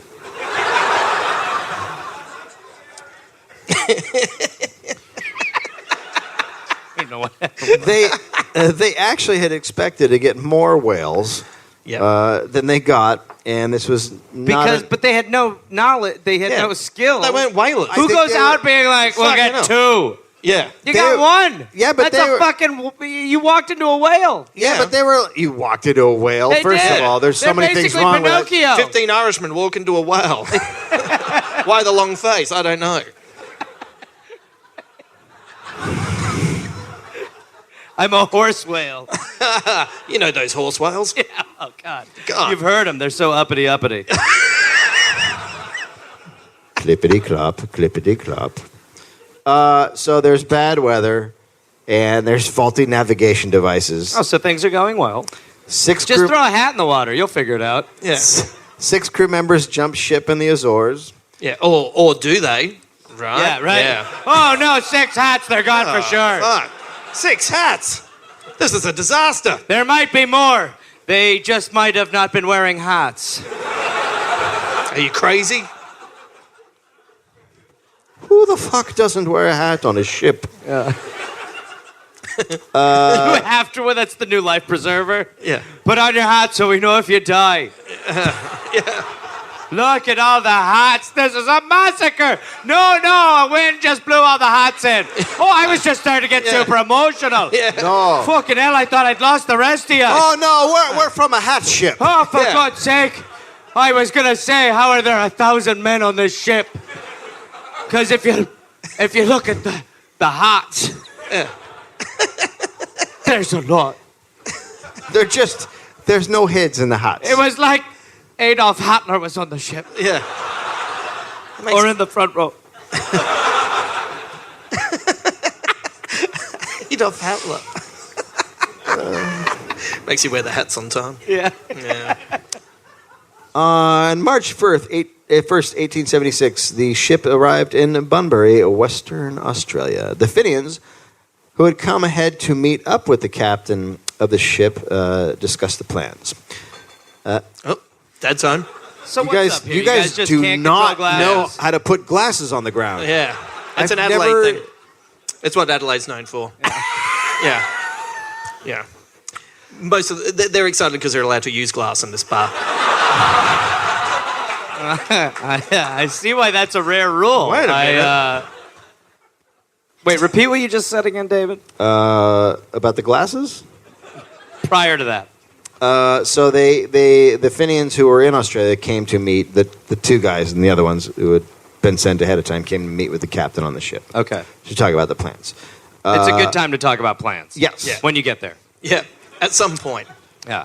All the prisoners were always being shifted around their assignments, so all 6 needed to be outside the walls on the day of the escape. Anyone stuck inside would be left behind. Okay. On Sunday, April 15th, 1876, the prisoners received a message. They would make for the ship in the morning. We have money, arms, and clothes. Let no man's heart fail him. The men then went ahead to Fremantle and waited for the telegram. A week later, on Saturday afternoon, the ship stopped at a lighthouse near Rotten Nest. Near Rotten Nest? Yeah. Rotten Nest. Yeah. Rotten Nest. No, it's Rotten Nest. I don't know how you guys have It can't changed be it around so it Rotten doesn't Nest. sound like Rotten Nest. It's fucking Rotten Nest. Yeah, but for Australians that's too long, so we just Rotten Nest. Well, Okay, that well, makes more sense. I We- mean, we you can't short- call the we- place Rotten Nest. We short everything that's long, and then anything that's a bit too short, we just make longer. Well, if it's Rotten Nest, of course you're going to punch it up. Sure. Yeah. No, it was originally just like a nest with shit in it, Yeah. and they were like, this is Rotten Nest. Yeah. And then they've... What? Rotto? No, I'm not doing Rotto. Righto. I'm absolutely not doing Rotto. You guys need to figure some shit out. Yeah. The But then we'd have to captain talk to people in Fremantle. The captain took a whaleboat and headed for shore with 6 men. None of the men knew what they were doing. That's perfect. Okay, so now we know why a lot of the whalers thought they were whaling, because they never knew what they were doing the whole time. Right. They were trying to get someone's hat back, and they got a crew- whale. The crew doesn't know there's an escape on. The crew's Oh. been hired to be on a whaling ship. Wait, Right. so there's a bunch of dudes who So are like, guys, Yeah. all right. Now we understand why they caught the whale. Yeah. Because some people were fucking working. Those guys were like, this is a horrible whale ship. Yeah. Let's keep trying. Put another worm on the hook. And not worms, What is wrong? motherfucker. What the fuck is he talking about? What is wrong with that guy? Jesus Christ. We'll catch a fucking whale. We'll try. Throw some candle in the water. Butchers.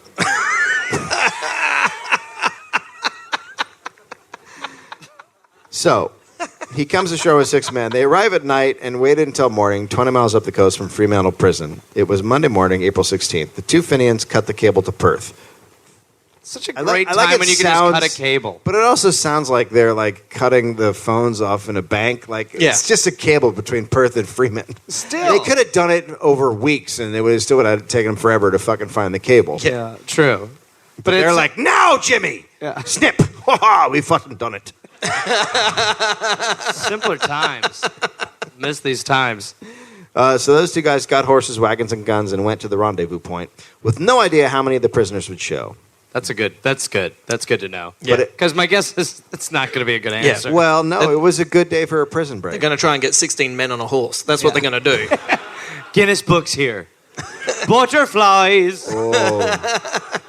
Clippity clop. You can tell he's weighted down by the speed of his pace. So, Clippity. prisoner Thomas Darragh was out digging potatoes with no guard. Yeah. In yeah, he was. stereotype farm. Yeah. Wearing a little green hat. All these clovers are getting away at potatoes. I hope I get that pot of gold. Oh, he'll be right. Thomas Hassett and Robert Cranston were able to talk their way outside. Yeah. What happened in these prisons? You know great. what? It looks nice out there today. How about we get to go skipping or something? You know, I would love to go pick some flowers for the rest of the prisoners. Yep.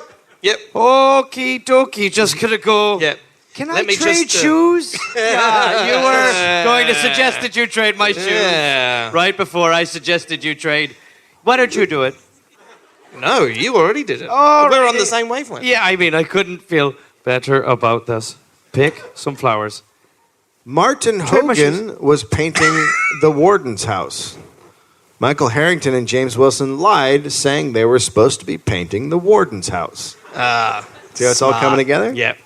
The You seventh- know what that's the equivalent of? That's when you say to your mum, I'm going to go and stay over Drew's house tonight. And Drew says to his mum, I'm going to go and stay at Greg's house tonight. And Greg says, I'm going to go and stay at Hamo's house tonight. And then you all hang out in the park and smoke some banana skins and drink some fruity Lexia. And then at 3 in the morning, you think, fuck, I wouldn't mind going home. And you can't because you're meant to be staying at other people's houses.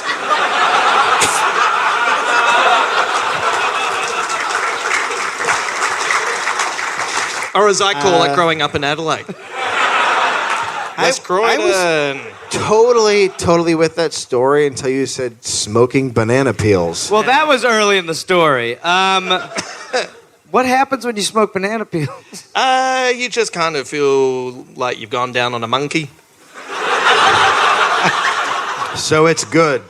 I blame the sixth one of this. Who hasn't gone down on a monkey? Hands up. If you go down on a monkey, you could get Adelaide's. Yeah, you got to be careful. Gotta watch it. Put a banana skin on it, mate. What? Don't peel. Don't peel.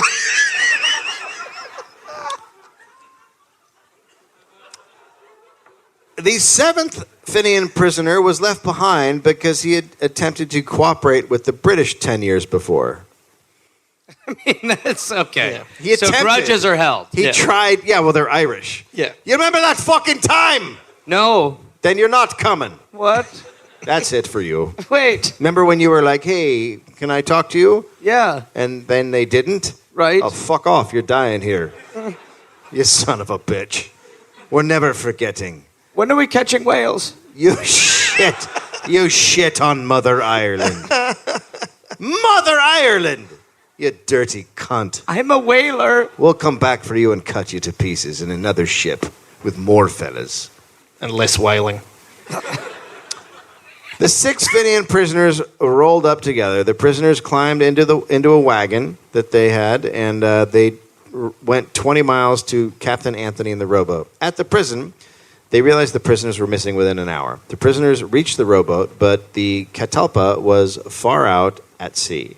They were going to have to row for hours and hours and hours. It's a good plan. Yeah. Yeah, no, that's why you work out plans before you get to shore. They set out, but soon saw police on horseback and trackers arriving at the beach they just left. What did the horses sound like? It's like a clippity, clappity, clippity, clappity, clippity, clappity, clip. So they were in a rush. Yes, You could tell. Yeah. very much so. Clippity, clippity, clippity, clippity, clippity. They were They drunk. almost cut out the cloppity. They're so fast. Yeah. Clippity, clippity, They only had one person on the back as well. Yeah, Rather than three. That's why that they're helps. quicker, That definitely right? helps. Yeah. Humana, humana, humana, humana, humana, humana, Oh, now they're fucking. humana, humana, humana. Oh, God. And the one just coming up. Yeah.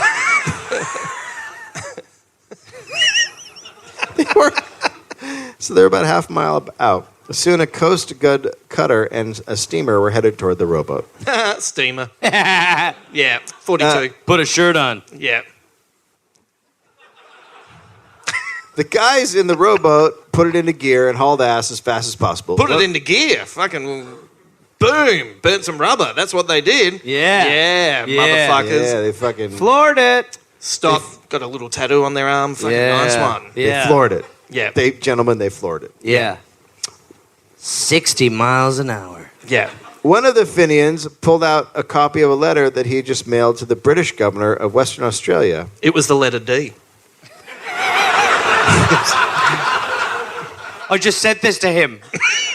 The fuck is wrong with you? Why didn't you send him the whole fucking alphabet? There's another Didn't have copy. time and I don't know it all.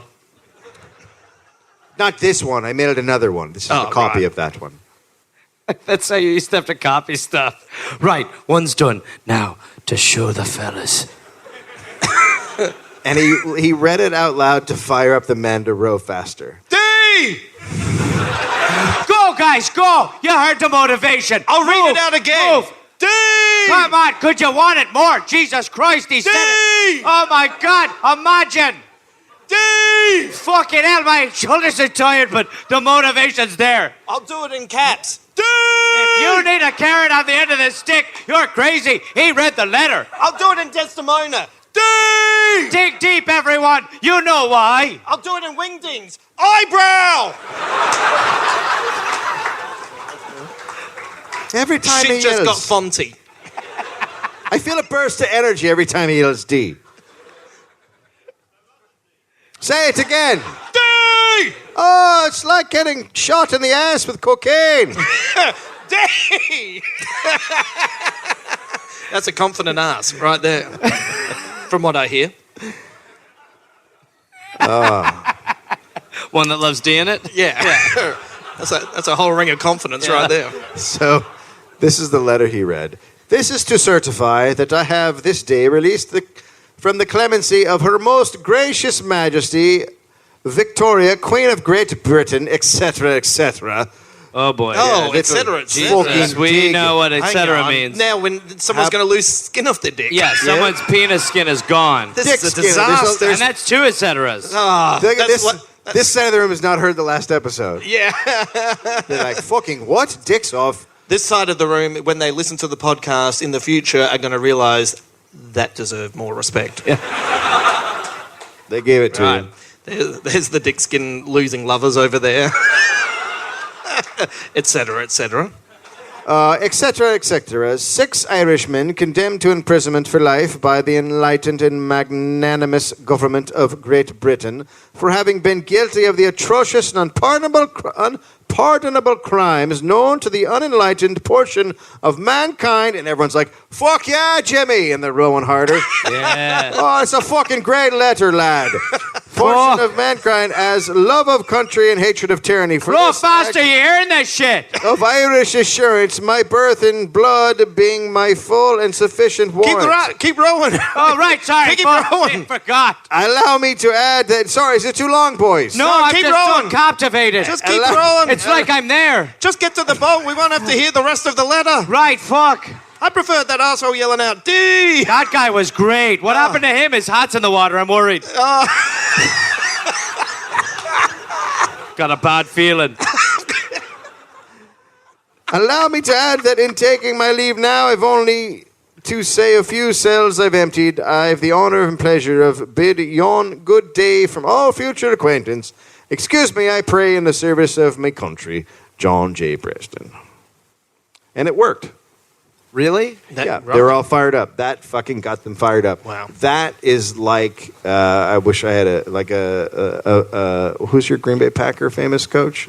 Excuse me? Could you ask that in a weirder order, Yoda? The stupid Green Bay coach from the 60s. Coach of the NFL. Vince Lombardi? It's like a Vince Lombardi speech. Yeah. Yeah. I mean, Yeah. It's a little... What did you say? Oh, yeah. He's making an Adelaide reference. Malcolm Blight led the Adelaide Crows to 2 premierships in 97-98 over St Kilda and over North Melbourne. The best one was over North Melbourne because they had a player called Wayne Carey who was just a little bit of a cocksnap and ended up playing for the Crows and made it hard for some of us Adelaide people to feel good about that, but he didn't last long. And when he played against his old team, North Melbourne, he kind of flinched when one of the other players, Glenn Archer, got a bit fucking antsy See, with that him is a lot. Oh, sorry. Keep going. Oh, yeah, and then he left, and... I'm rowing slower. Yeah. So My just keep rowing rowing. is And slowing down. Malcolm Blight kicked a really big goal back in 1977 for North Melbourne. It was funny that we beat North Melbourne. And anyway, look, Adelaide people are just really proud of those 2 premierships, even though that Port Power now has more memberships. That's... Hey, don't be the messenger. Adelaide people, if you didn't buy more memberships, you wouldn't be in this situation. Sorry for playing to the crowd, but there you go. All right. Hey, whoa. Yeah. You can say anything about Adelaide, but once you bring up the footy, fucking people go fucking mental about it, mate. The Fittians were thrilled. He sounds or just the like crew. Lombardi, Yeah. from what I heard. I agree. Very Vince Lombardi-esque. 100%. Yeah. So the whalers, they were all thrilled and they feverishly rowed. Bloop. They could now see the Catalpa in the distance, but it looked like the steamer would get to them first. The steamer. And the wind was picking up. The wind often is picking up before a steamer. Yeah. It always starts with the wind, and then you'll get left with the steamer. 42. Are we the only ones who understand how great these jokes are? Yeah, I feel like Okay. sometimes you got to do some for yourself. That's the steamer. And the wind. That's our new movie. The Steamer and the Wind.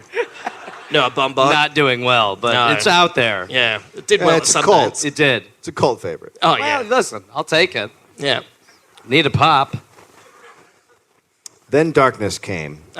Never good. Never good. The wind continued to increase. Waves crashed down on the overloaded boat. Captain Anthony was calm, As usual. Yeah. Not guy. freaking out. ordering Not them, blocking people. Yeah. Captain Anthony at the Twitter helm is fine. Yeah. ordering them to bail out the boat while rowing. but he didn't think they'd make it. In Well, the they morning, can't do both. Bail out the boat while you rowing. got 6 guys. Row, bail, row, bail, row, bail. Yeah. All right.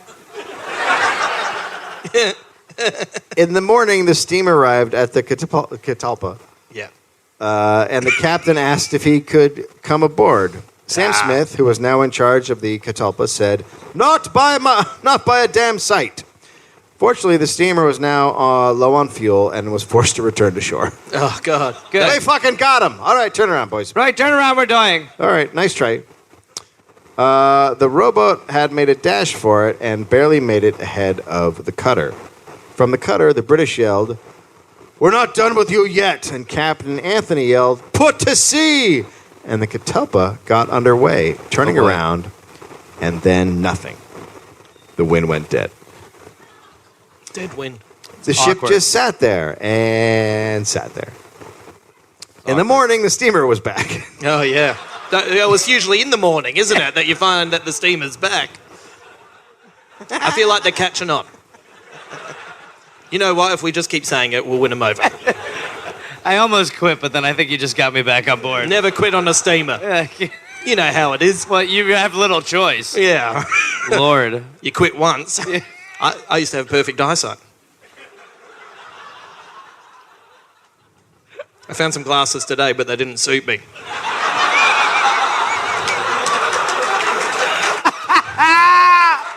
Well done. Happy birthday. Thank you. You must have walked a while. Those look great on you. Thanks. I know. So now the steamer's back, then it's armed with a 12-pound cannon. Oh, shit. Wow. And they came back with some shit. Yeah. They're like, oh, they're not going anywhere because there's no wind. Let's go get some big fucking shit. Wow. come back, they'll still fucking be here. My mic's down. There's a spare one underneath the table you can use. So what I was saying was... The steamer pulled alongside. The Fenians weren't having it. They grabbed rifles and guns and got ready to fight to the death. They brought guns to a cannon fight. Yeah. Yep, they're That's the fucking Chicago Fenians. way. Yeah, that really That's is. how you get Capone. These are people who attacked Canada with 1,000 guys. And almost won. Fucking Canada. Too nice for their own good. Hey, what do you need? Our country? Well, I don't know. Oh, God, you killed everyone.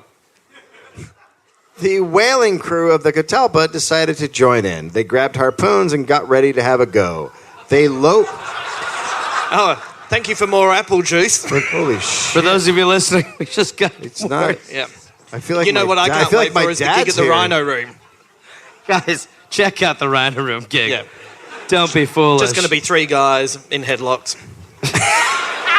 And then after the support, we'll do the show. Just yell D during each other's sets. I can do this. So all of the crew grabbed harpoons and got ready to go. They loaded the whale guns, and then the British fired across the Catalpa's bow. The British did? Yep. My part's the British? Mm-hmm. Okay. Do you want to read my stage direction again so that I can come I'll in read as a stage natural direction. character? Oh, thank you. Okay.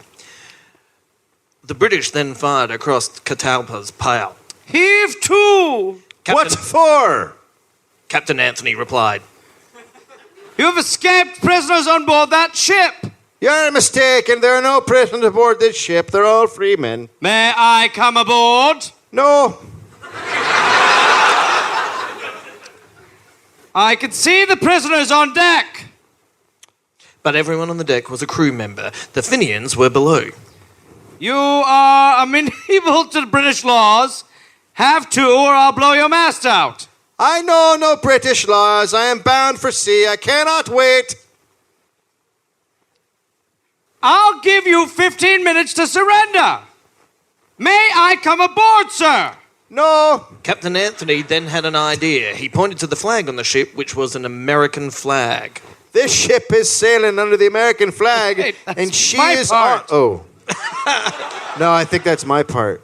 Well, I no. was committed to the line. Yeah, I made a mistake. Sorry about that. That's mine. You've recast the last line. In the middle of the bit, yeah. This is tough to hear. Okay. I'll give you 15 minutes to surrender. May I come aboard, sir? No, I'm good, thank you. Captain Anthony then had another idea. He pointed to the flag again on the ship, which was still an American flag. This ship is sailing under the American flag, and she is on the high seas. If you fire on me, I'll warn you that you're firing on the American flag. Well, we're not foolish. We know that means everyone will die. They've got fucking drones. We appreciate you spreading so much bloody freedom everywhere. Been a real luxury for everyone. Hope you're enjoying it. Good calls all around over there, USA. They continued the story. Want to By the compliment way- you on your foreign policy as well. By the way, congratulations on having a leader of a country who is shitting in the polls and then starts bombing another country. Yeah. It's never been done. No. Never been done. We saw that movie years ago. You learn from the best. So this was a bit of a situation now for the British. Then the wind started up again. You know what's Because coming? God loves the Irish. So The wind's up. So the British are now just thrown because they 1% chance they're Americans, and the wind starts like, fuck it. If they are, that 1%, right? That's what's happening. I'm doing some bottom lining work, or am I? I'm going to let you flounder on that one. Just flog me. The mainsail went up and off went the Catalpa. The steamer followed for an hour, but they clearly weren't sure about firing on an American ship in international waters, and they turned around. Yeah. Of course, pull a Yui. Just before the Catalpa arrived in the U.S., the city marshal of New Bedford received a letter. D! Well, that was an easy read. Yeah. Finally arrived. I've been waiting for that letter all day. I got my letter. It's the beginning of Sesame Street. I can't wait for my number. 9! Now Adolf Hipster's back into it. Oh, sorry, the number. Right, sorry. I thought the podcast changed language for a moment. I get it. I appreciate that one person clapping. It's real skills to make everyone clap, but when you can make one person clap, that's fucking ninja skills, my friends. It's better. Yeah. It's so much So, better. You've connected. Yeah, with that person. One person. I don't need anyone oh, else. that Rhino Room show. Starting right now. Yeah. Okay. I think we're on stage now. This was a bit of a situation, obviously. So the Catalpa takes off. Before it arrives in the U.S., the city marshal of New Bedford gets this letter. It was from the superintendent of police, M.A. Smith of Perth. Smith. Of Perth. Perth. Purse, either way. It's actually just I'm a little purse with a lisp. Yeah. Perth. Perth. Perth. Yeah. Oh, you just keep all of your change inside of your Perth. Yeah. It's simple. Sir, I beg to inform you that on the 17th, the Imperial convicts named the margin absconded from the convict settlement at Fremantle in this colony. They escaped from the colony in the American whaling bark Catalpa, G. Anthony, Master.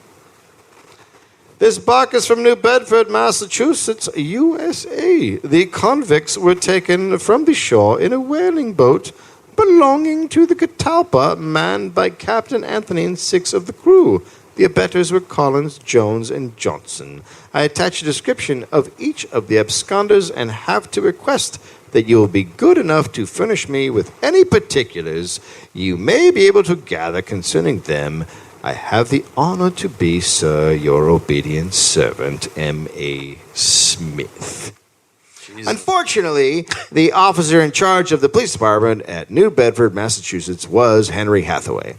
The same Henry Hathaway, who was the captain of the second ship that helped O'Reilly to gain his freedom, and who had manned the entire crew of the Catalpa. Perfect. So this is. So now this has turned into a carry-on movie. That's great. Yeah. That's the so no help there. It took 4 months for the Catalpa to arrive in New York. A crowd of thousands greeted them. They had a Fenian procession up Broadway. They then sailed to New Bedford. Same crowds. Cannons were blasted. A public reception was given. John O'Reilly gave a speech. George Devoy, Anthony, and others were called heroes, a label greatly helped by the writings of O'Reilly in the pilot.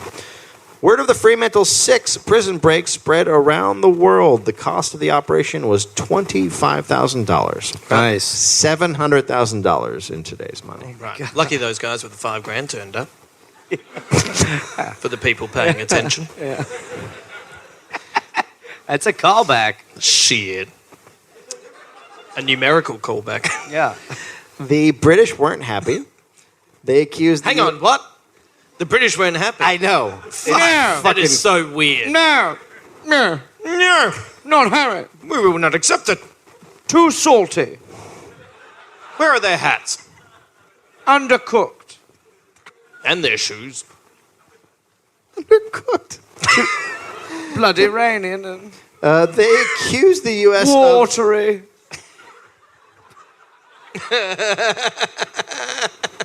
I'll stop. No, go. Why? Well, just not what was advertised, was it? Bloody Germans got their towels out before us. Unbelievable. Website painted it better. We're all sick. Our teeth can't chew. That is authentic British. Teeth can't chew. My teeth can't chew. Too watery, it slips between the gaps.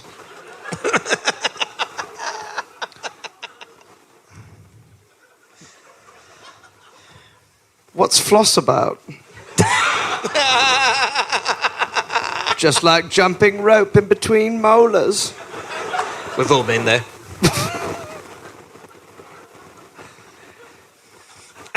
I'm good. Yeah, let's go. We got a show. The British accused the U.S. of fermenting terrorism. You fermented terrorism! Again! You'll never turn the tables on us! With your fermentation. Or terrorism. Yes.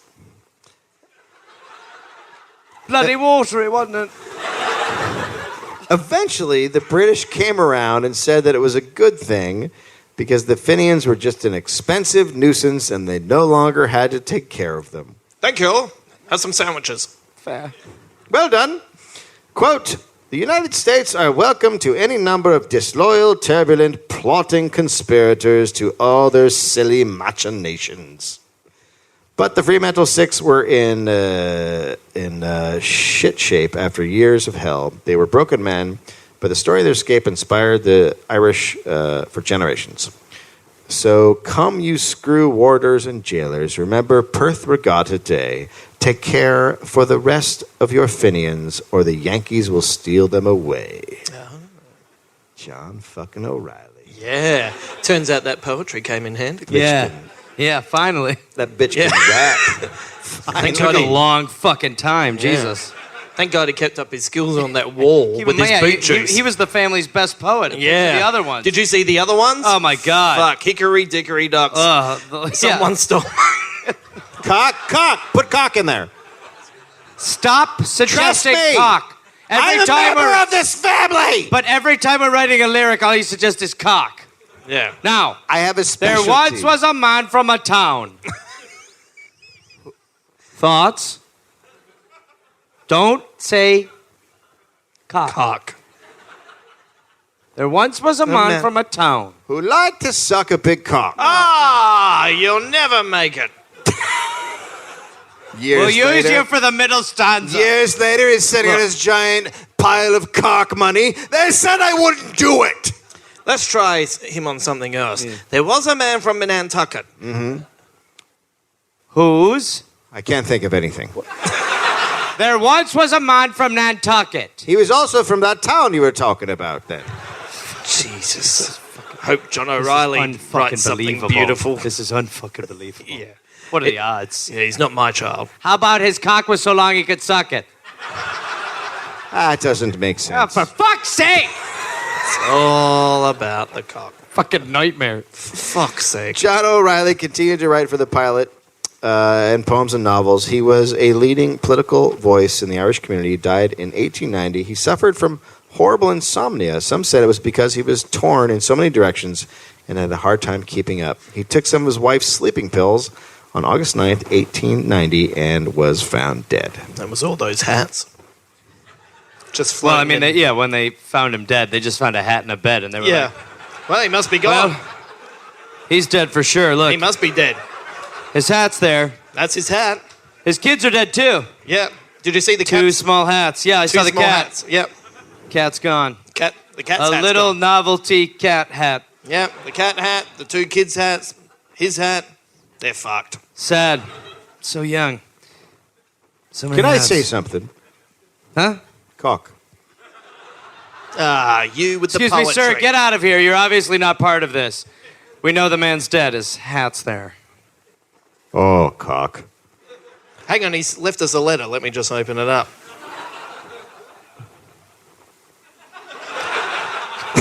Christ, that's long. Yeah, I know. He just kept I thought writing. it would just be D, but that's long. Yeah, I know.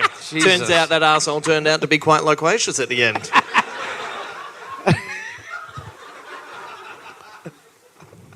I feel like we shouldn't use words like loquacious. To be honest, Dave, do what I do. Just pretend you get it.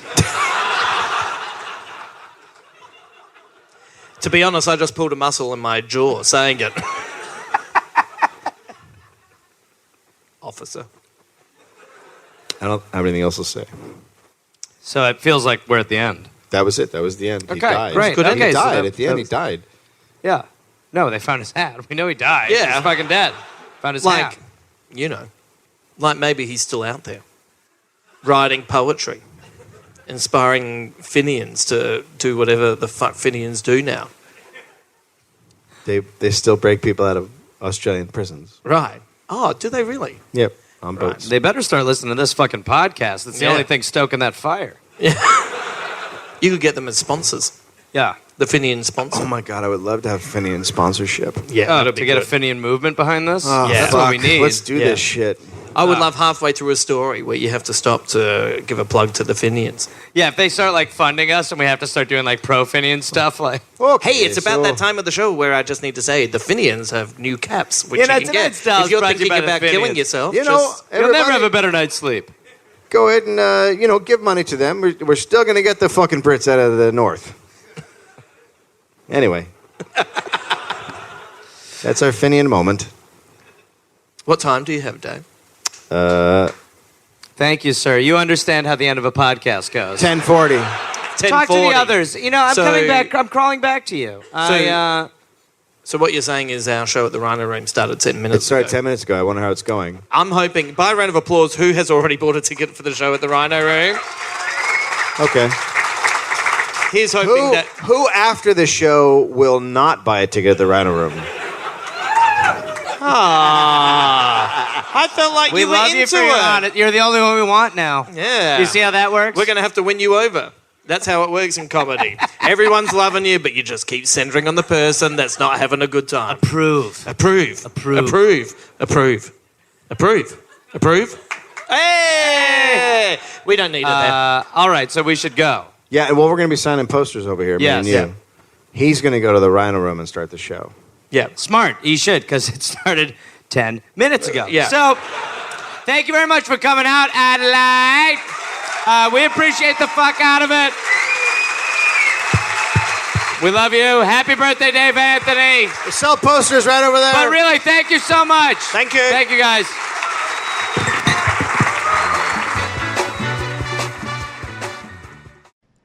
Oh, yes, it's Gareth. Not Gary, stop it. Gare Force. Listen, I've got a bunch of stand-up shows coming up, and I want to see you there. We can hug.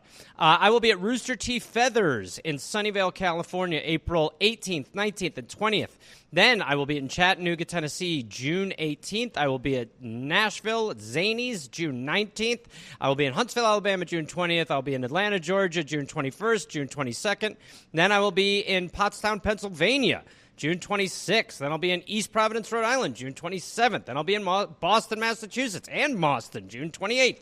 That's 2 shows. I will be in Springfield, Massachusetts, June 29th, Rochester, New York, June 30th, and then July 5th through the 6th, Canada. I've heard your prayers, and I will answer them. I will be in Toronto. So come join me at the Comedy Bar. Go to GarethReynolds.com for tickets and information. That's right, Gareth Force. We're calling you up. It's the big time. The big leagues. This went poorly.